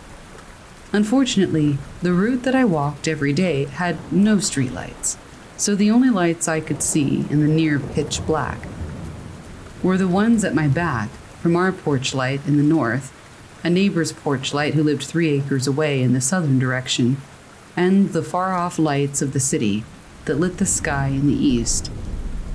There were also the lights from the reservation clinic, which was about a mile south as well. I should also let you know that each home in a cluster of homes is set on an acre lot. My bus stop was 2 acres away. I would walk directly south to meet up with the only paved road, the highway, which met the dirt road in the east. From my home to that stop, it only took me a minute or two. When I stepped outside, nothing was astir, which, like I said, was really odd. However, I wasn't out there alone, because although it was almost pitch black, I saw the silhouette of a girl who caught the bus at the same time as I did, and at the same stop. Good, I thought, I'm not out here alone. I followed about 10 feet behind her. When we neared the stop, she veered off to the cattle guard, where she always sat to wait for the bus. I always sat on the porch steps of my uncle's house when the bus hadn't arrived yet, which was only about 5 to 10 yards from the bus stop. When I sat on those steps, I started to notice more and more things that were out of place. One of those was the fact that my uncle, an early riser who was always awake by 5, who always had his lights on by the time I was catching the bus, was not awake. He wasn't out having his morning coffee as usual. No lights, no sounds from inside his house. I thought maybe he's sleeping in today. Then the neighbor whose home was 3 acres away from mine, my uncle's next door neighbor, whose porch light was on, would normally have had their vehicle running, warming up by now, and their lights would be on, showing that somebody was awake and probably getting ready for work. But there were no signs of anybody being awake at all, and the truck wasn't on. Well, maybe they have the day off, I thought, still waiting for the bus. The other girl's silhouette I could see from the city lights that lit the sky to the east, and she was still sitting there and waiting as well. I was a little bit unsettled, but I didn't start to feel really creeped out until I started to hear the howls and yelps from what sounded to be a pack of coyotes that seemed to be only across the main highway. Since I didn't have a cell phone at the time, I had guessed that I was waiting for about 10 minutes. Finally, I thought, okay, this is ridiculous. Where is the bus? It should have been here by now. I was on time, and it was very unlike the bus or the bus driver to pick us up more than 5 minutes late. I decided to wake up my uncle and ask if maybe we had missed the bus, so I knocked on his door for a good 3 minutes, to no avail. Then I just decided to walk over and ask the girl if she wanted to walk back to our homes together, since I was sufficiently weirded out by the events. As I neared her and where she sat, my eyesight adjusted in the darkness, and when I was within arm's reach, I saw that there was nobody there. I thought I was going crazy. My mind raced, and I felt panic and queasy in the pit of my stomach. All the creepy skinwalker and paranormal stories that I had heard over the years began to run amok in my mind. But what remains from those stories was that I was always told to never fear any of it. You should never be afraid of the evil things that lurk in the darkness, because your fear is their fuel. I decided not to panic and run home. Instead, I just walked briskly back home, still able to hear the whoops and calls from the nearby pack of coyotes, and trying to figure out what was going on. When I got inside, I went to my mom's room and asked to use her cell phone. Just as she was about to hand me her cell, she took a second glance at the screen and said, "It's 4 a.m. What do you need my phone for?" Shock took hold of my body, and all I could do was stand there with my mouth wide open as she trailed her remark with, "Are you awake? Have you been sleepwalking?" I have never sleptwalked in my entire life, and my reply felt forced, like I had to convince her that I was awake. I ran back to the kitchen. The clock read 4 a.m. The clock by the front door read 4 a.m., and the alarm clock in my room read 4 a.m. I don't know anything about any of these types of sleep disorders, but I seriously think that there's no way for me to have gone through with my usual routine the way that I did asleep. Needless to say, I was sufficiently freaked out and crawled back into bed. So freaked out I didn't even take my shoes off. I fell asleep thinking of the whole situation, and ironically, I missed the bus that day. I told my third oldest sister, there are 4 of us and I'm the youngest, about what had happened. She was a little shocked at what she was hearing, and then she began to tell me of a dream she had before my experience. Now, her dreams we have begun to revere as visions of sorts, since she's had many of them end up coming true. Her earliest one, I remember, was when we were in elementary school, and my dad called and said that earlier in the day he was in a small airplane, and that they nearly crashed into the mountains near San Carlos, Arizona. She told us about a dream about being in an airplane in a heavily forested area, that the plane was about to crash but was able to land safely a few days before we got that call from our dad. Since then, she's had others, some she tells us about, others she doesn't. Before I tell you about the dream, I must also tell you about a weird incident that happened to said sister at my eldest sister's house. This particular incident happened the summer preceding the winter. I had a weird experience. My sister, the dream visionary, would stay over at my eldest sister's house to help babysit my nephews. They would stay up very late, and one night or morning, because it was around 2 a.m., They heard a sort of banging in the back of the house. My sister and the nephew went out to check. When they opened the door, they saw 2 horses, one white and one brown, kicking with their hooves and hitting their heads against the big garbage bins, which were knocking into the house. It was as if they were trying to get in, but for what, we had no clue. To add to that weirdness, my sister's house is in a housing development that has 2 entrances, and since it's on the reservation, those entrances have cattle guards. So how could those 2 horses have gotten in? Anyway, they chased the horses out of the yard and they galloped off to who knows where. Anyway, back to her dream. She said that she was asleep at my eldest sister's house and woke up to the same banging noise that those horses had been making that night in the summer. She said she got up and walked to the front window and looked out past the blinds and saw those same horses standing just inches from her on the other side of the window. Then she saw the 2 horses shape-shift into people, an in-law and his son. They had menacing looks on their faces, and she said she felt that they were pure evil. She yelled at them to go away, and as soon as she turned away, she saw me, sleepwalking toward the back door. She went to grab me to put me back in bed, but as she got closer, she saw that the back door was wide open and that the son was beckoning me to follow him, to go outside. As I took a few steps out the door, she pulled me back inside, slammed and locked the door, and laid me back down, and that was where her dream ended. The story, however, gets creepier. After that weird time warp occurrence coupled with my sister's dream, my mom decided to take me to see a medicine man to have a prayer ceremony.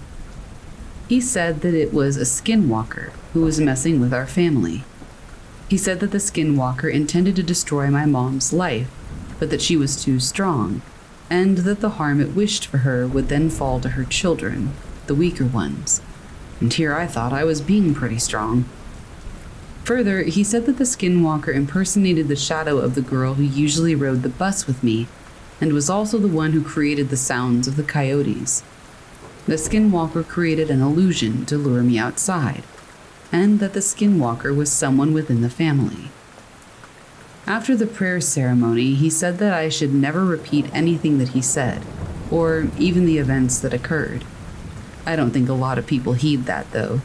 I don't know if you would call it a warning or advice from the medicine man, but a lot of Navajos, if you get close enough to them, and they're not super traditional, will tell you all about scary and weird skinwalker stories of their own. They're pretty common, and even the ones that caused them to have to get a prayer or ceremony done, they'll tell those too. And this story is mine.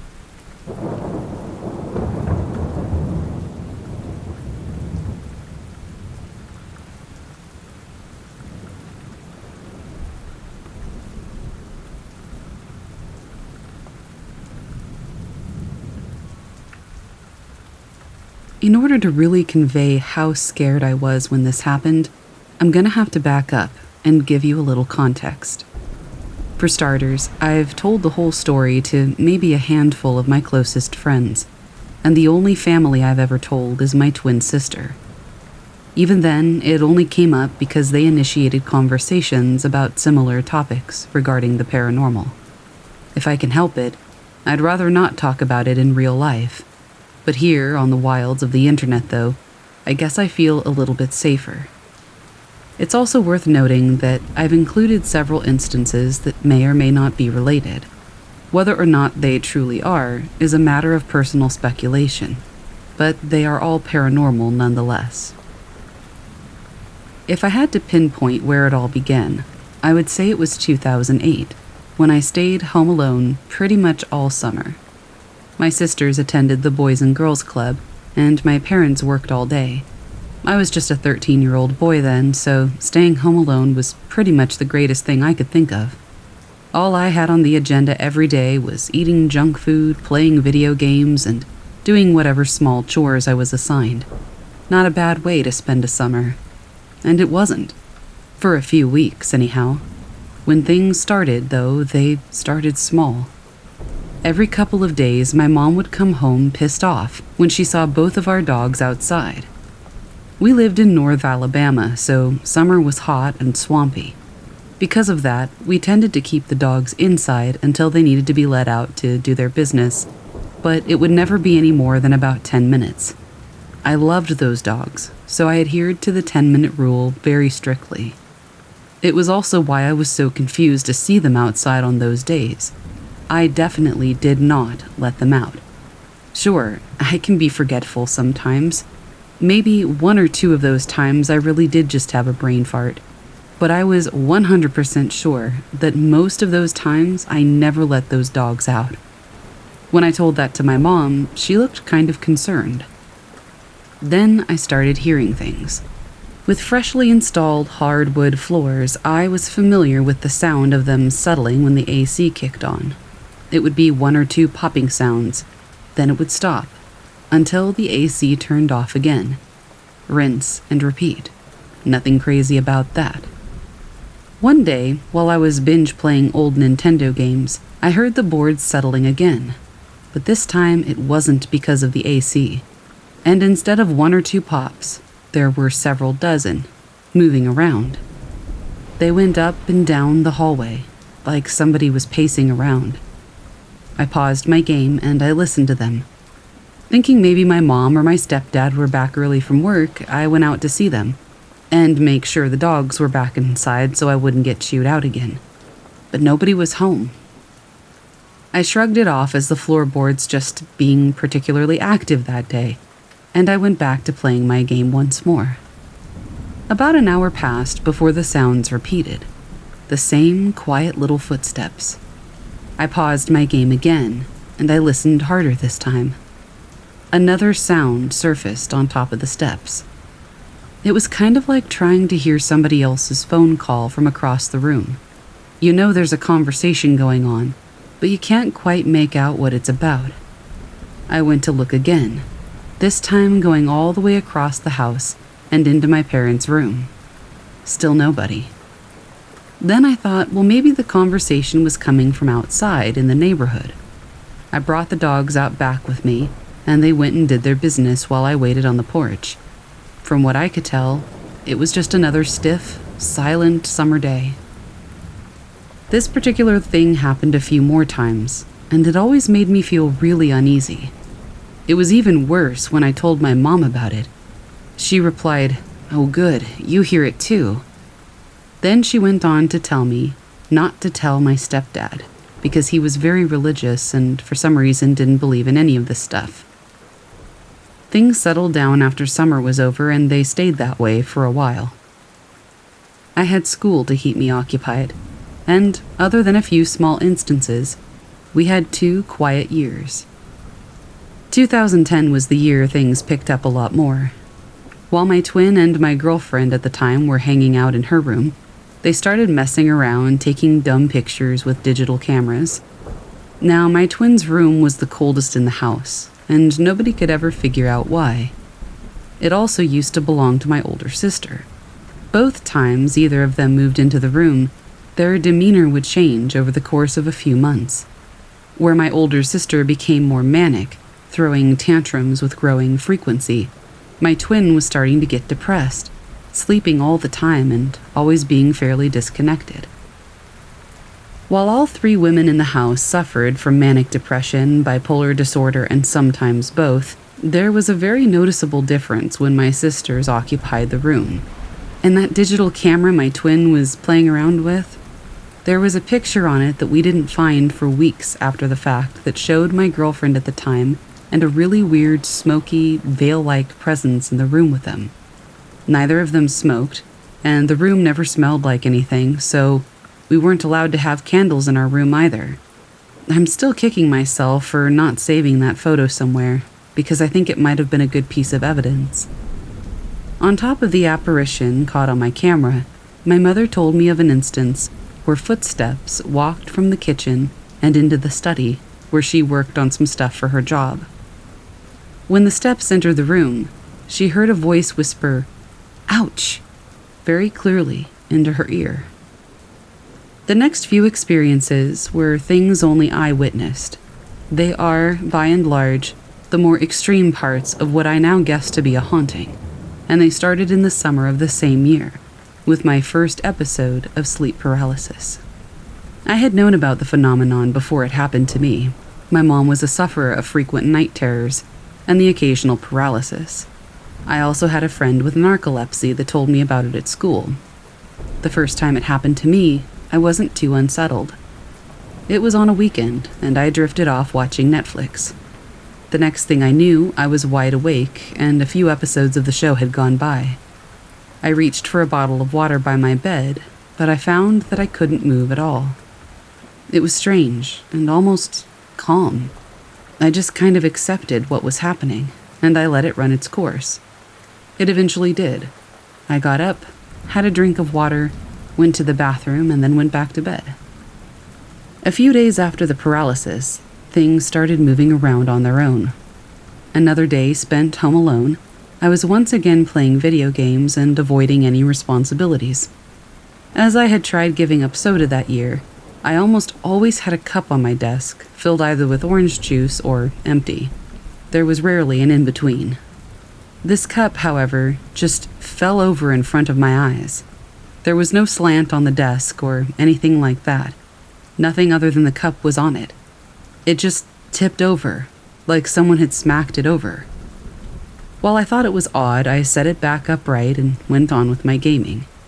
I had settled that it was some kind of trick of gravity, which in hindsight sounds way more ridiculous than a poltergeist. This was immediately followed by the sound of a bird hitting my window, my light bulb exploding overhead, and the cup once again tipping over. Unable to rationalize it this time, I scrambled out of my room and into the kitchen, where my stepdad was eating.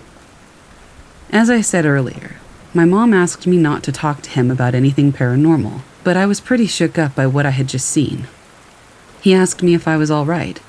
I told him that a bird had flown into my window and kind of scared the crap out of me, to which he laughed.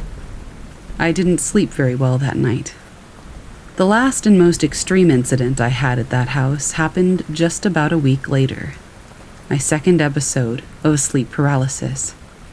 It was a Sunday morning, and I could hear my family moving about the house to get ready.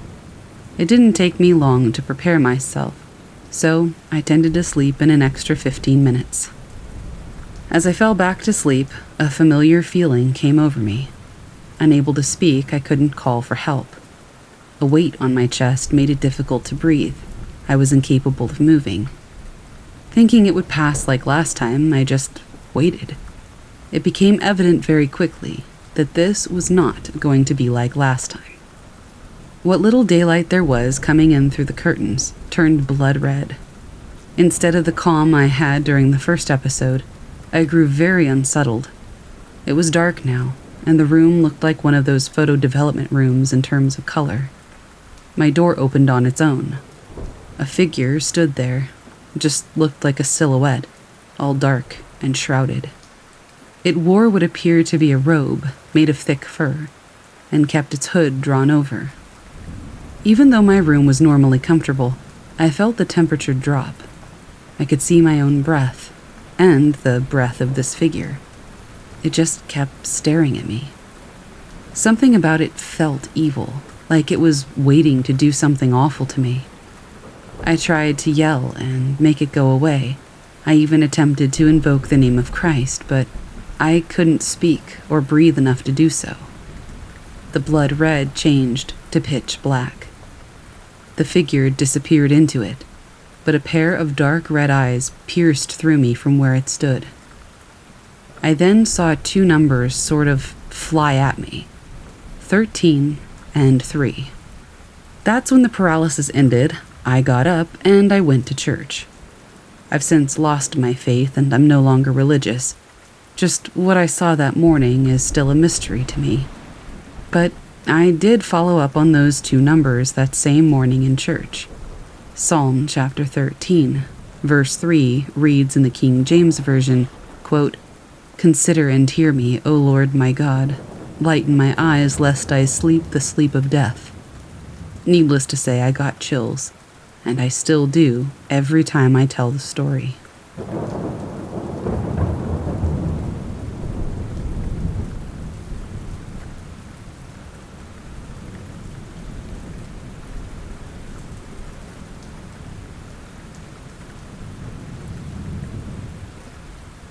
My boyfriend and I are camping at the Fort Pickens campground in Pensacola, Florida.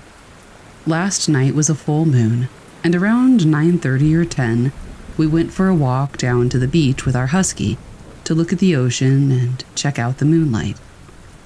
We sat there for maybe an hour and just talked about life in general. But toward the end of the conversation, we started talking about how the ocean can play tricks on you and how strange the energy can be sometimes. We were swapping stories about how we've seen people who we thought might not really be people before. And I understand that when you talk about things like that, it puts you in a very specific headspace. All night, I tried to justify what happened to us as a trick of our minds and us hyping ourselves up. But we both saw the same thing at the same time, and there's absolutely no way that it wasn't real. We started walking back to camp, and it was maybe a quarter mile from the beach down the little boardwalk thing to the main road. Once you get to the main road, you see the entrance to the campsite, and there's a small parking lot there, a stop sign, a picnic table, and a building that looks abandoned and out of business. This building is 1 story tall and doesn't have any signs out front, and I don't believe the doors and windows are shuttered, but they're definitely not accessible. I wouldn't even be able to press my face against the window and try to peek in, because it's kind of boarded up around it.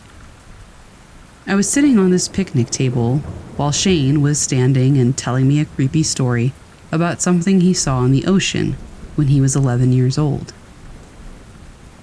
We were there for maybe 10 minutes, and we were talking about his story.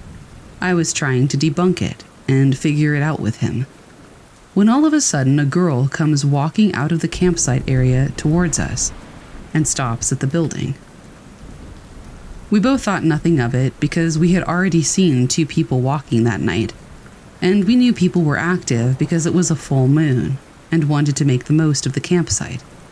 But this girl walks up to the abandoned building, and it looks like she's trying to peer in the windows or open the doors on the right side of the building. I almost even remember her standing on her tiptoes. She obviously doesn't get in, and then she decides to walk all the way across the length of the building, right in front of us to the left side. This is when I started to get uncomfortable, because she doesn't look at us or address us, even though we're both loudly standing there talking. And the way that she was walking, all I could see was her side or back profile in a long brown ponytail. I know it doesn't really make sense, but it's just like, how can somebody walk from right to left in front of you and you don't see the side of their face? All I saw was her hair. It's not like she had her head turned either. It just doesn't make sense. So she rounds the corner on the left side of the building and doesn't come back. At this point, I'm actually invested, and I'm kind of grilling the location she went to the whole time. I don't take my eyes off of it. I don't really know how to explain this, but it didn't seem like she walked back behind the building. It seemed like she was right there, just waiting for us to do or say something. There's a little edge, like a ledge, on the side of the building that looked maybe 3 or 4 inches wide, kind of like a gutter hanging off. And I swear on my life, it's like she went behind this little 4-inch ledge and flipped herself sideways and was just frozen, watching us. Shane has this spotlight for hunting that he uses as a flashlight, and he shined it on the little ledge area of the building that she went behind. We kept seeing something low to the ground on the side of this ledge, and it made us think that she was just standing there doing something. So Shane shines his light in that direction and yelled, "Yo, what's up? Are you good?" After this, he kept his spotlight pinned where we thought she would pop out, and after a delay of 4 or 5 seconds, we literally saw her spring out of the shadow and leer forward facing right. She had her back hunched over so she wasn't standing as tall as she normally would be. I can't explain how scary it was to be sitting there watching this whole thing take place, and once we shine the flashlight, have this person's face pop out from the side of this building. It would have been less scary if she had never come out and we had circled the whole building and nobody was there. Her movement was incredibly unnatural. It was as if no human being would respond with their body language that way after having a flashlight shining on them. It was like she couldn't figure out what to do and showed herself only because we made her, and then couldn't get all the parts right in the meantime. Almost like she was scared of getting caught for doing something wrong, not scared of us. The way she popped out, her face was turned toward us, and she had her arms kind of sprawled out, almost like a praying mantis. I know this sounds ridiculous, but there's literally no other way to explain this. The best part about this whole thing, though, is something that neither of us figured out until we talked about it later. We never saw a face. It was just smooth skin or clay-colored, rounded, with no eyes or facial expressions. I want to say that I personally almost saw divots or pits where the eyes should have been, but there was nothing substantial there. We were still trying to figure out this encounter, so we weren't super quick to get scared at this point. We honestly thought that it was our minds playing tricks on us, but I think since both of us saw it, we knew that was probably unlikely. This is where the story starts to differentiate a little bit. After she pulls her body back behind the ledge, Shane turns off his flashlight when I asked him to because I felt like we were being rude. At this point, she's back behind the ledge and the light is off, and I see her extended body about 3 feet off the ground. It's like she's crouching and reaching at the same time, like she was going to take an over-exaggerated step and almost tiptoe off like a cartoon character or something.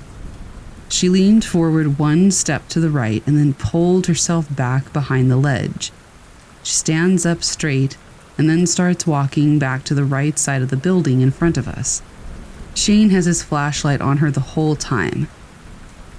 And now she just says, "Oh, I just wanted to change without having to go all the way back." But it's like, all the way back to where? She literally just came from the campground. She could have changed right there if she was heading to the beach or something. Was she going to swim at 10:30 at night? It just didn't make any sense why she needed to change in that specific spot. The strange part is I specifically heard her talk about changing, but Shane heard her say something about having to pee. I'm not sure if one or both of us just misheard her or if Shane just assumed that's what she was doing, because that's what I thought at first too. But as she walked from the left of the building across to the right and back down the trail toward the campground, she kind of scurried away quickly, as if she was embarrassed. And the crazy thing is that I didn't see her face the entire time she did this. It was like when she walked across the first time. All I saw was her long brown ponytail. After she slowly walked down the road back toward the campsite, Shane and I were talking about how messed up that whole interaction was, and how we needed to get back to our own site. He told me that this person had a short, blonde, bob-style haircut. He couldn't believe me when I said that no, she had a long brown ponytail, because he hadn't seen that anywhere on this person. There's no way that either of us could have mistaken these 2 specific haircuts and colors for the other. It's almost like she was showing each of us what she wanted to. As we walk back to our campsite, we walk past a handful of good dark trees that I, as a female, would definitely have peed behind or changed behind if I needed to.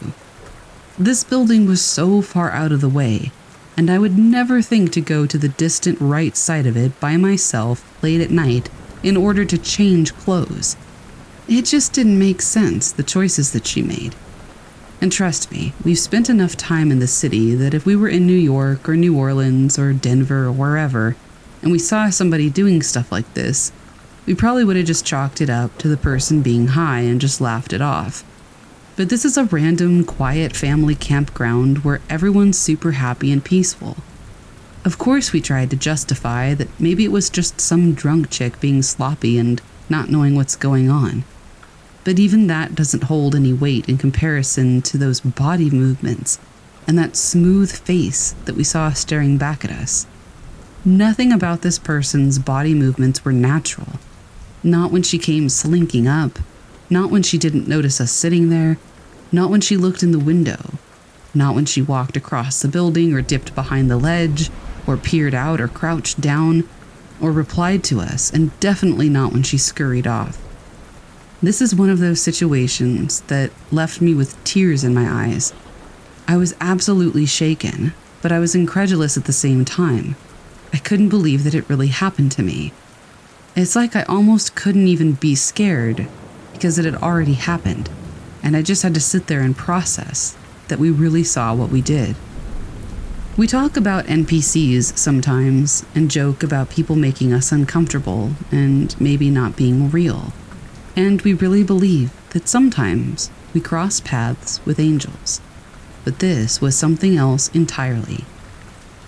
This was something that seemed like a lower form, or something less intelligent than us that was just pretending to be human. I feel like I should add this as a side note, but I'm Native American and I'm super familiar with all kinds of witches or bad medicine or shapeshifters.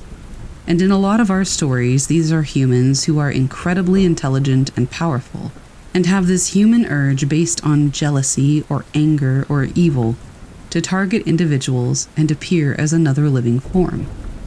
I'm telling you right now that nothing about this encounter felt like that.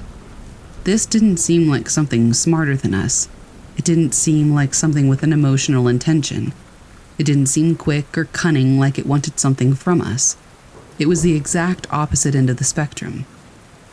It seemed like it was mimicking or mocking human movements. I have no idea what its intentions were, or why it was here of all places, or why it presented itself to us that night. But I guess I just have to move forward with the knowledge that this definitely happened, and I don't have any answers.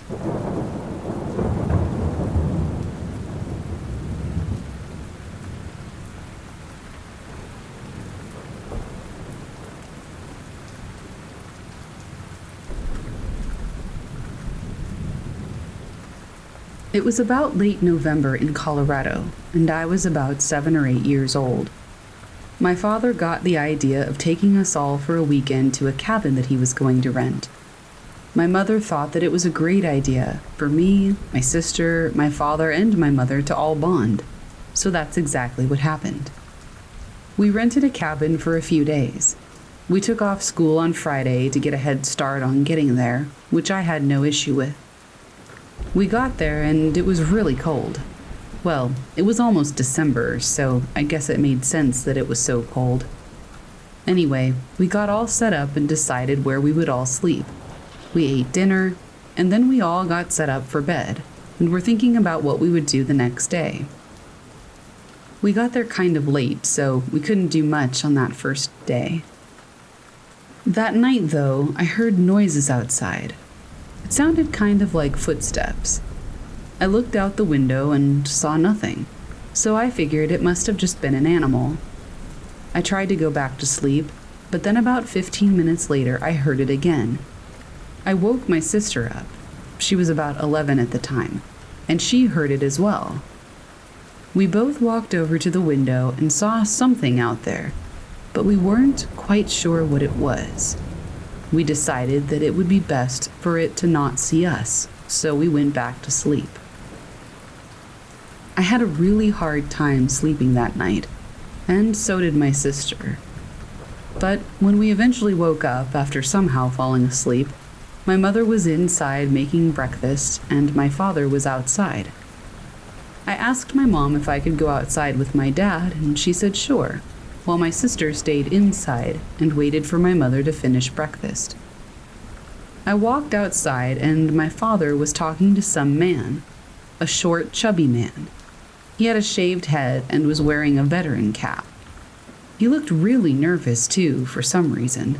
He was sweating a lot as well, even though it was freezing outside. I walked over to him and my father.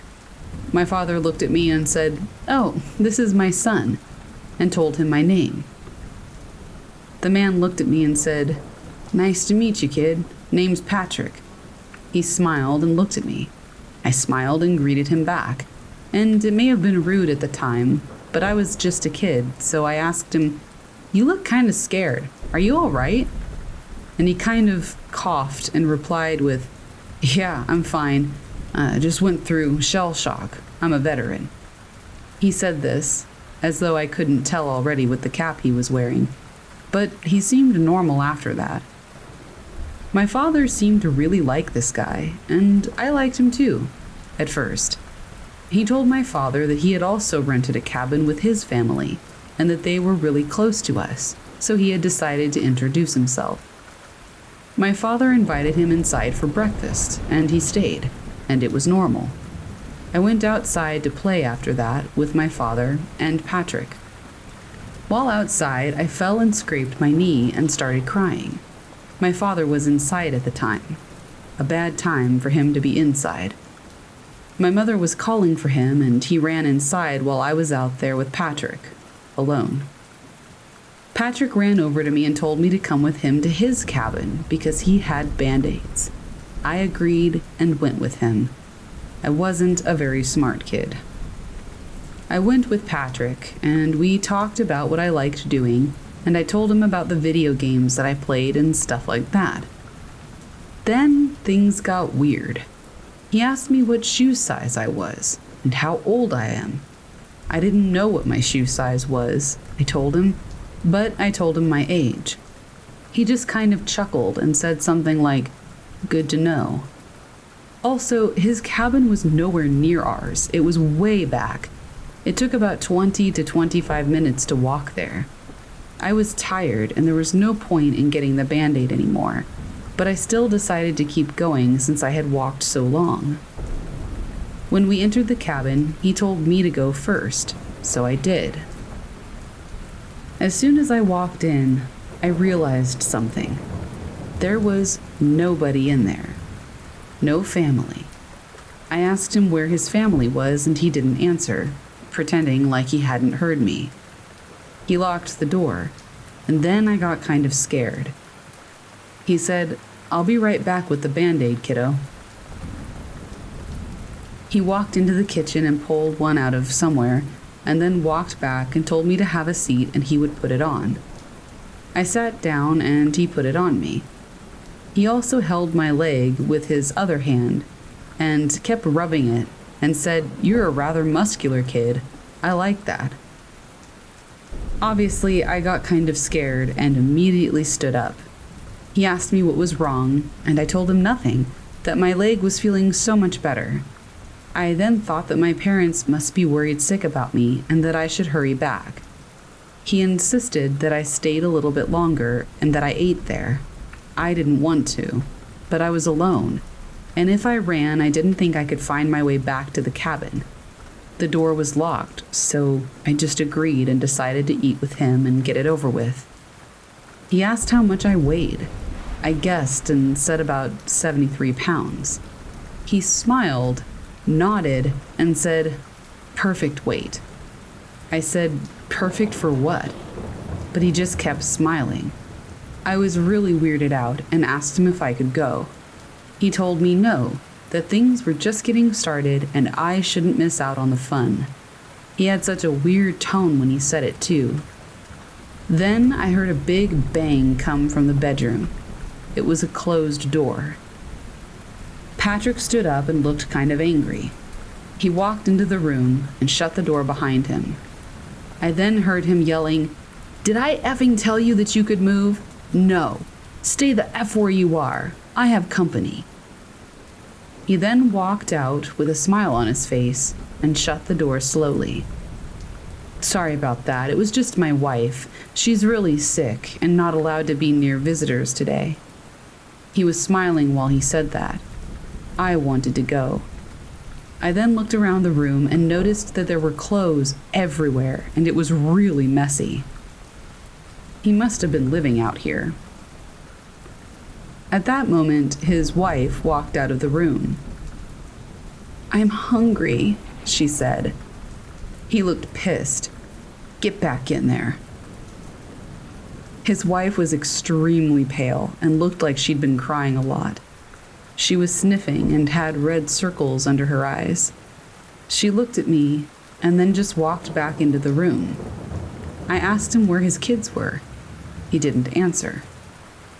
He told me that he had kids' clothes that he wanted me to try on, and that was the last straw. I knew I had to get out of that situation, but I didn't know how. I started crying, and then he hugged me, and he said, "It'll be okay, little one. Nothing's gonna happen. Just try on these clothes." He walked into the back room, and I thought that that was the perfect time for me to leave. I unlocked his door and tried to leave as quietly as I could. I didn't care if I got lost anymore. I didn't want to take any more chances with Patrick, if that was even his name. I had a feeling that he had been lying. I mean, he lied about having kids, so who knows what else. I was in the woods trying to find my way back. I was still kind of close to his house, close enough to hear the shouting. I heard him yelling stuff to his wife, things along the lines of, "Where the F did he go? I knew I shouldn't have left him alone. You probably let him leave." I could have sworn I heard him call her a couple of pretty awful names. And then it happened. I stopped in my tracks. I heard footsteps. I went and hid behind a tree, and I looked in his direction. He was outside and seemed to be looking for me. I was far enough away to where I could barely see him, but I could tell he was looking for something. He then stepped out into the forest, and I heard him shouting, "Hey kid, it's okay. You can come back now. You don't have to try on the clothes. And I have toys back in my cabin. All you have to do is come back." And then I ran. I ran as fast as I could in a straight line in hopes to find somebody in my family. I was running away, and I thought I heard shouting, but I didn't stop to see what he was saying. Then, after about an hour of running, I finally saw a cabin. My cabin. I ran to it. My father was outside looking around, looking for me. I ran up to him crying and told him Patrick wasn't a good guy, that he was really weird and was touching my legs and stuff. That's when my father immediately called the person he had rented the cabin from. The owner said he had nobody staying at that cabin. My father looked at me and told me to never follow any stranger ever again. We immediately left that day and asked for a refund for the next day. The guy renting them out apologized. The man that had the cabin rentals called the police, and the police went back there and checked the cabin, but there was nobody there, not even his wife. His clothes and belongings were still there, though. Nothing really happened after that. They asked us questions and left. They never called us or told us anything about him ever again. Patrick most likely wasn't his real name, and he probably wasn't a veteran. I just really want to know what happened to him and his wife, and how he even got a wife in the first place, if she was his wife, and why they lived back in that cabin. He seemed to have lived there for a while. I guess he left because he figured the police would be coming after him because he didn't rent the cabin. So many questions that I'll never get answered. I'm just really glad it's all over, and I'm really glad I got out of there.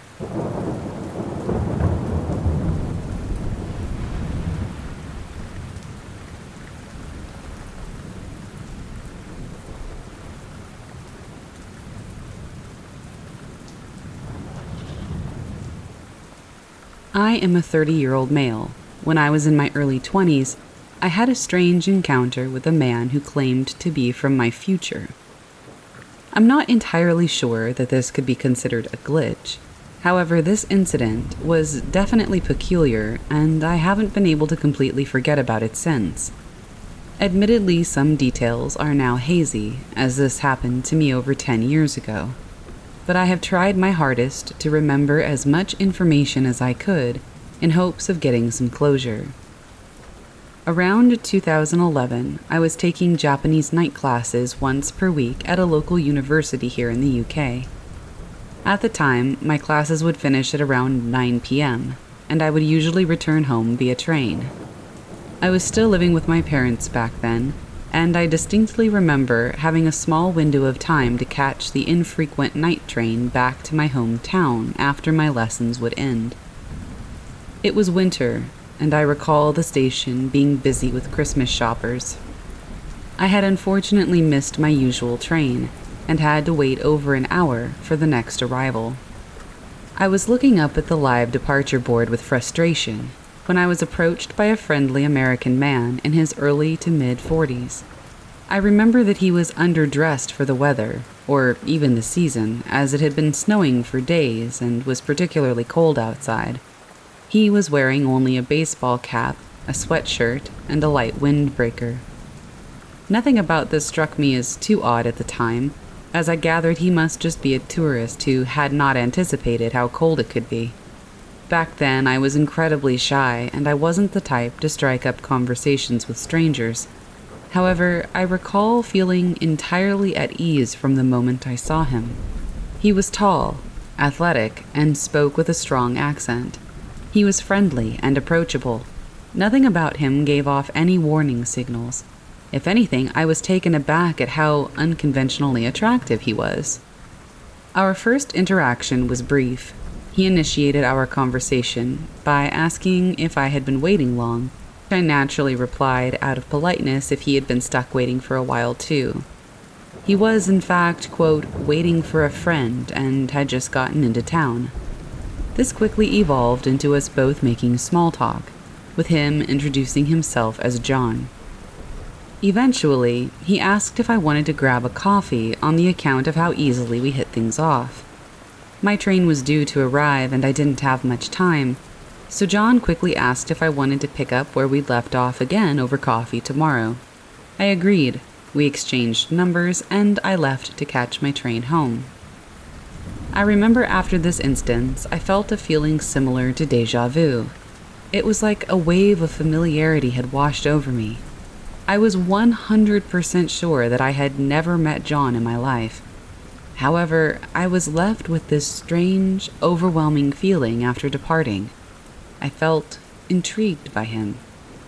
When I arrived home, I received a few text messages from John, and we agreed to meet up in the same location the following day. At this time in my life, I was still closeted, and I hadn't come out to my parents as being gay, and I wasn't prepared to tell them I was meeting with a stranger. I usually pride myself on being a good judge of character, and I would not have agreed to meet John if I hadn't felt that the situation was safe.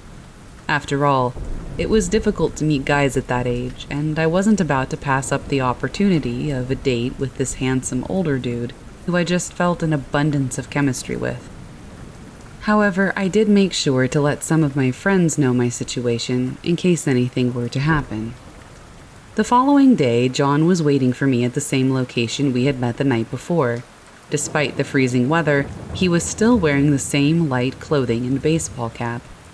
I can recall him being incredibly charming, and I felt the same overwhelming sense of being familiar with him from the moment we met. I was definitely curious, and I was eager to find out more about him. At this point, we couldn't decide on a location and wandered aimlessly around before deciding to grab coffee at a local Starbucks. As we started to make conversation, I noticed that he was only interested in talking about what I had to say. I remember that he seemed overly happy to be talking with me. When I would speak, he was often so excited that he would barely let me finish before moving on to another topic of conversation. I almost got the impression that he knew what I was about to say already. For instance, he knew that I had a sister before I told him. I also noticed that he would rarely talk about himself, often sidestepping my questions or changing the flow of conversation when I asked him anything directly. He was definitely quirky, and for the most part we spoke about our shared interests. I remember thinking that he was odd, but I definitely didn't feel suspicious of him, despite the fact that he seemed rather private. The only information I remember about him was that he was from America, but that he had been traveling for some time, the way he put it. He claimed to play several instruments and was in a band, and he mentioned that he had a troubled religious upbringing. However, this is where things get strange. John and I left the coffee shop and decided to go for another walk around the city. We spoke for a long time, and I remember that we'd been laughing a lot and generally enjoying the time we'd spent together. However, we eventually stopped along the riverfront that runs throughout my city, leaning over a bridge as we spoke some more about each other's lives. This is when John asked if he could give me a hug. I remember looking up at him, and his expression seemed genuinely melancholic all of a sudden, almost bittersweet. Although I was feeling a little confused, I said of course and hesitantly leaned in for the embrace. I remember that he hugged me incredibly tightly, and when we eventually let go, there were tears in his eyes. I asked him if he was okay and asked what was going on. Admittedly now feeling incredibly confused and a little bit concerned by what was happening all of a sudden, he said, "You're never going to believe me." I can't quite remember the entire flow of the conversation that followed. However, I will try to summarize everything as best I can. We took a seat on a nearby bench, where I remember that his composure was incredibly calm, and he said everything with the sincerest conviction. He told me that he was somebody from my near future, and that we knew each other very well. He told me that he had traveled back in time to visit me. However, he was incredibly adamant about not answering how or why he had managed to do so, only stating that it was, quote, recreational, and that time travel, quote, doesn't work how we think, stating to me that he had only wanted to visit me once more, adding that I was much younger than he had anticipated, and that I looked so different from when he knew me. He almost hinted that he had found me at the wrong age. I could tell that there was a feeling of sadness throughout everything he was telling me, as he kept repeating over and over how happy he was to see me, yet he said everything with tears in his eyes. I instantly began taking everything he was saying as a joke, feeling skeptical and ready to leave immediately. I remember standing up and telling him that I had to go. The information was too much for me to process, and I felt the same overwhelming flood of déjà vu creep back into my system. The sensation was so intense that I remember trembling as I stood up to leave, with the atmosphere around me suddenly experiencing a drop in pressure. This is when he took me by the hand and said, "I'll see you again someday." I ran away without saying anything. I remember being so overcome by emotion that I burst into tears as soon as I was out of sight. Afterwards, I was so confused and disturbed by the situation, it took me days to process it all before attempting to articulate it to my younger sister and friends, all of whom remember this incident as the crazy tourist I went on a date with. However, 10 years have passed, and I can't help but feel affected by this incident. Every now and then, I remember the face of John and the strange feeling of contentment and familiarity I had around him. After our date, I remember trying to text or call the number that he'd contacted me on, only to be notified that that number no longer exists by an automated message. He had seemingly vanished without a trace, with no further instances of seeing or being contacted by him since. This definitely could have been a case of an individual who was clearly unhinged, but it was so eerie that I haven't been able to forget about it. I have always wondered who John was, or perhaps who I was to him in this possible future. Nowadays, I am currently in a happy relationship with my partner of 6 years, whom I have no intention of ever leaving. But every time I recall this enigmatic encounter I had with John, I can't help but wonder if I had glimpsed into a possible or parallel future, one where things have drastically changed for me on a personal level. I have so many questions surrounding what he told me. Was I still alive in his time? Were we romantically involved? Was he a future colleague or even family?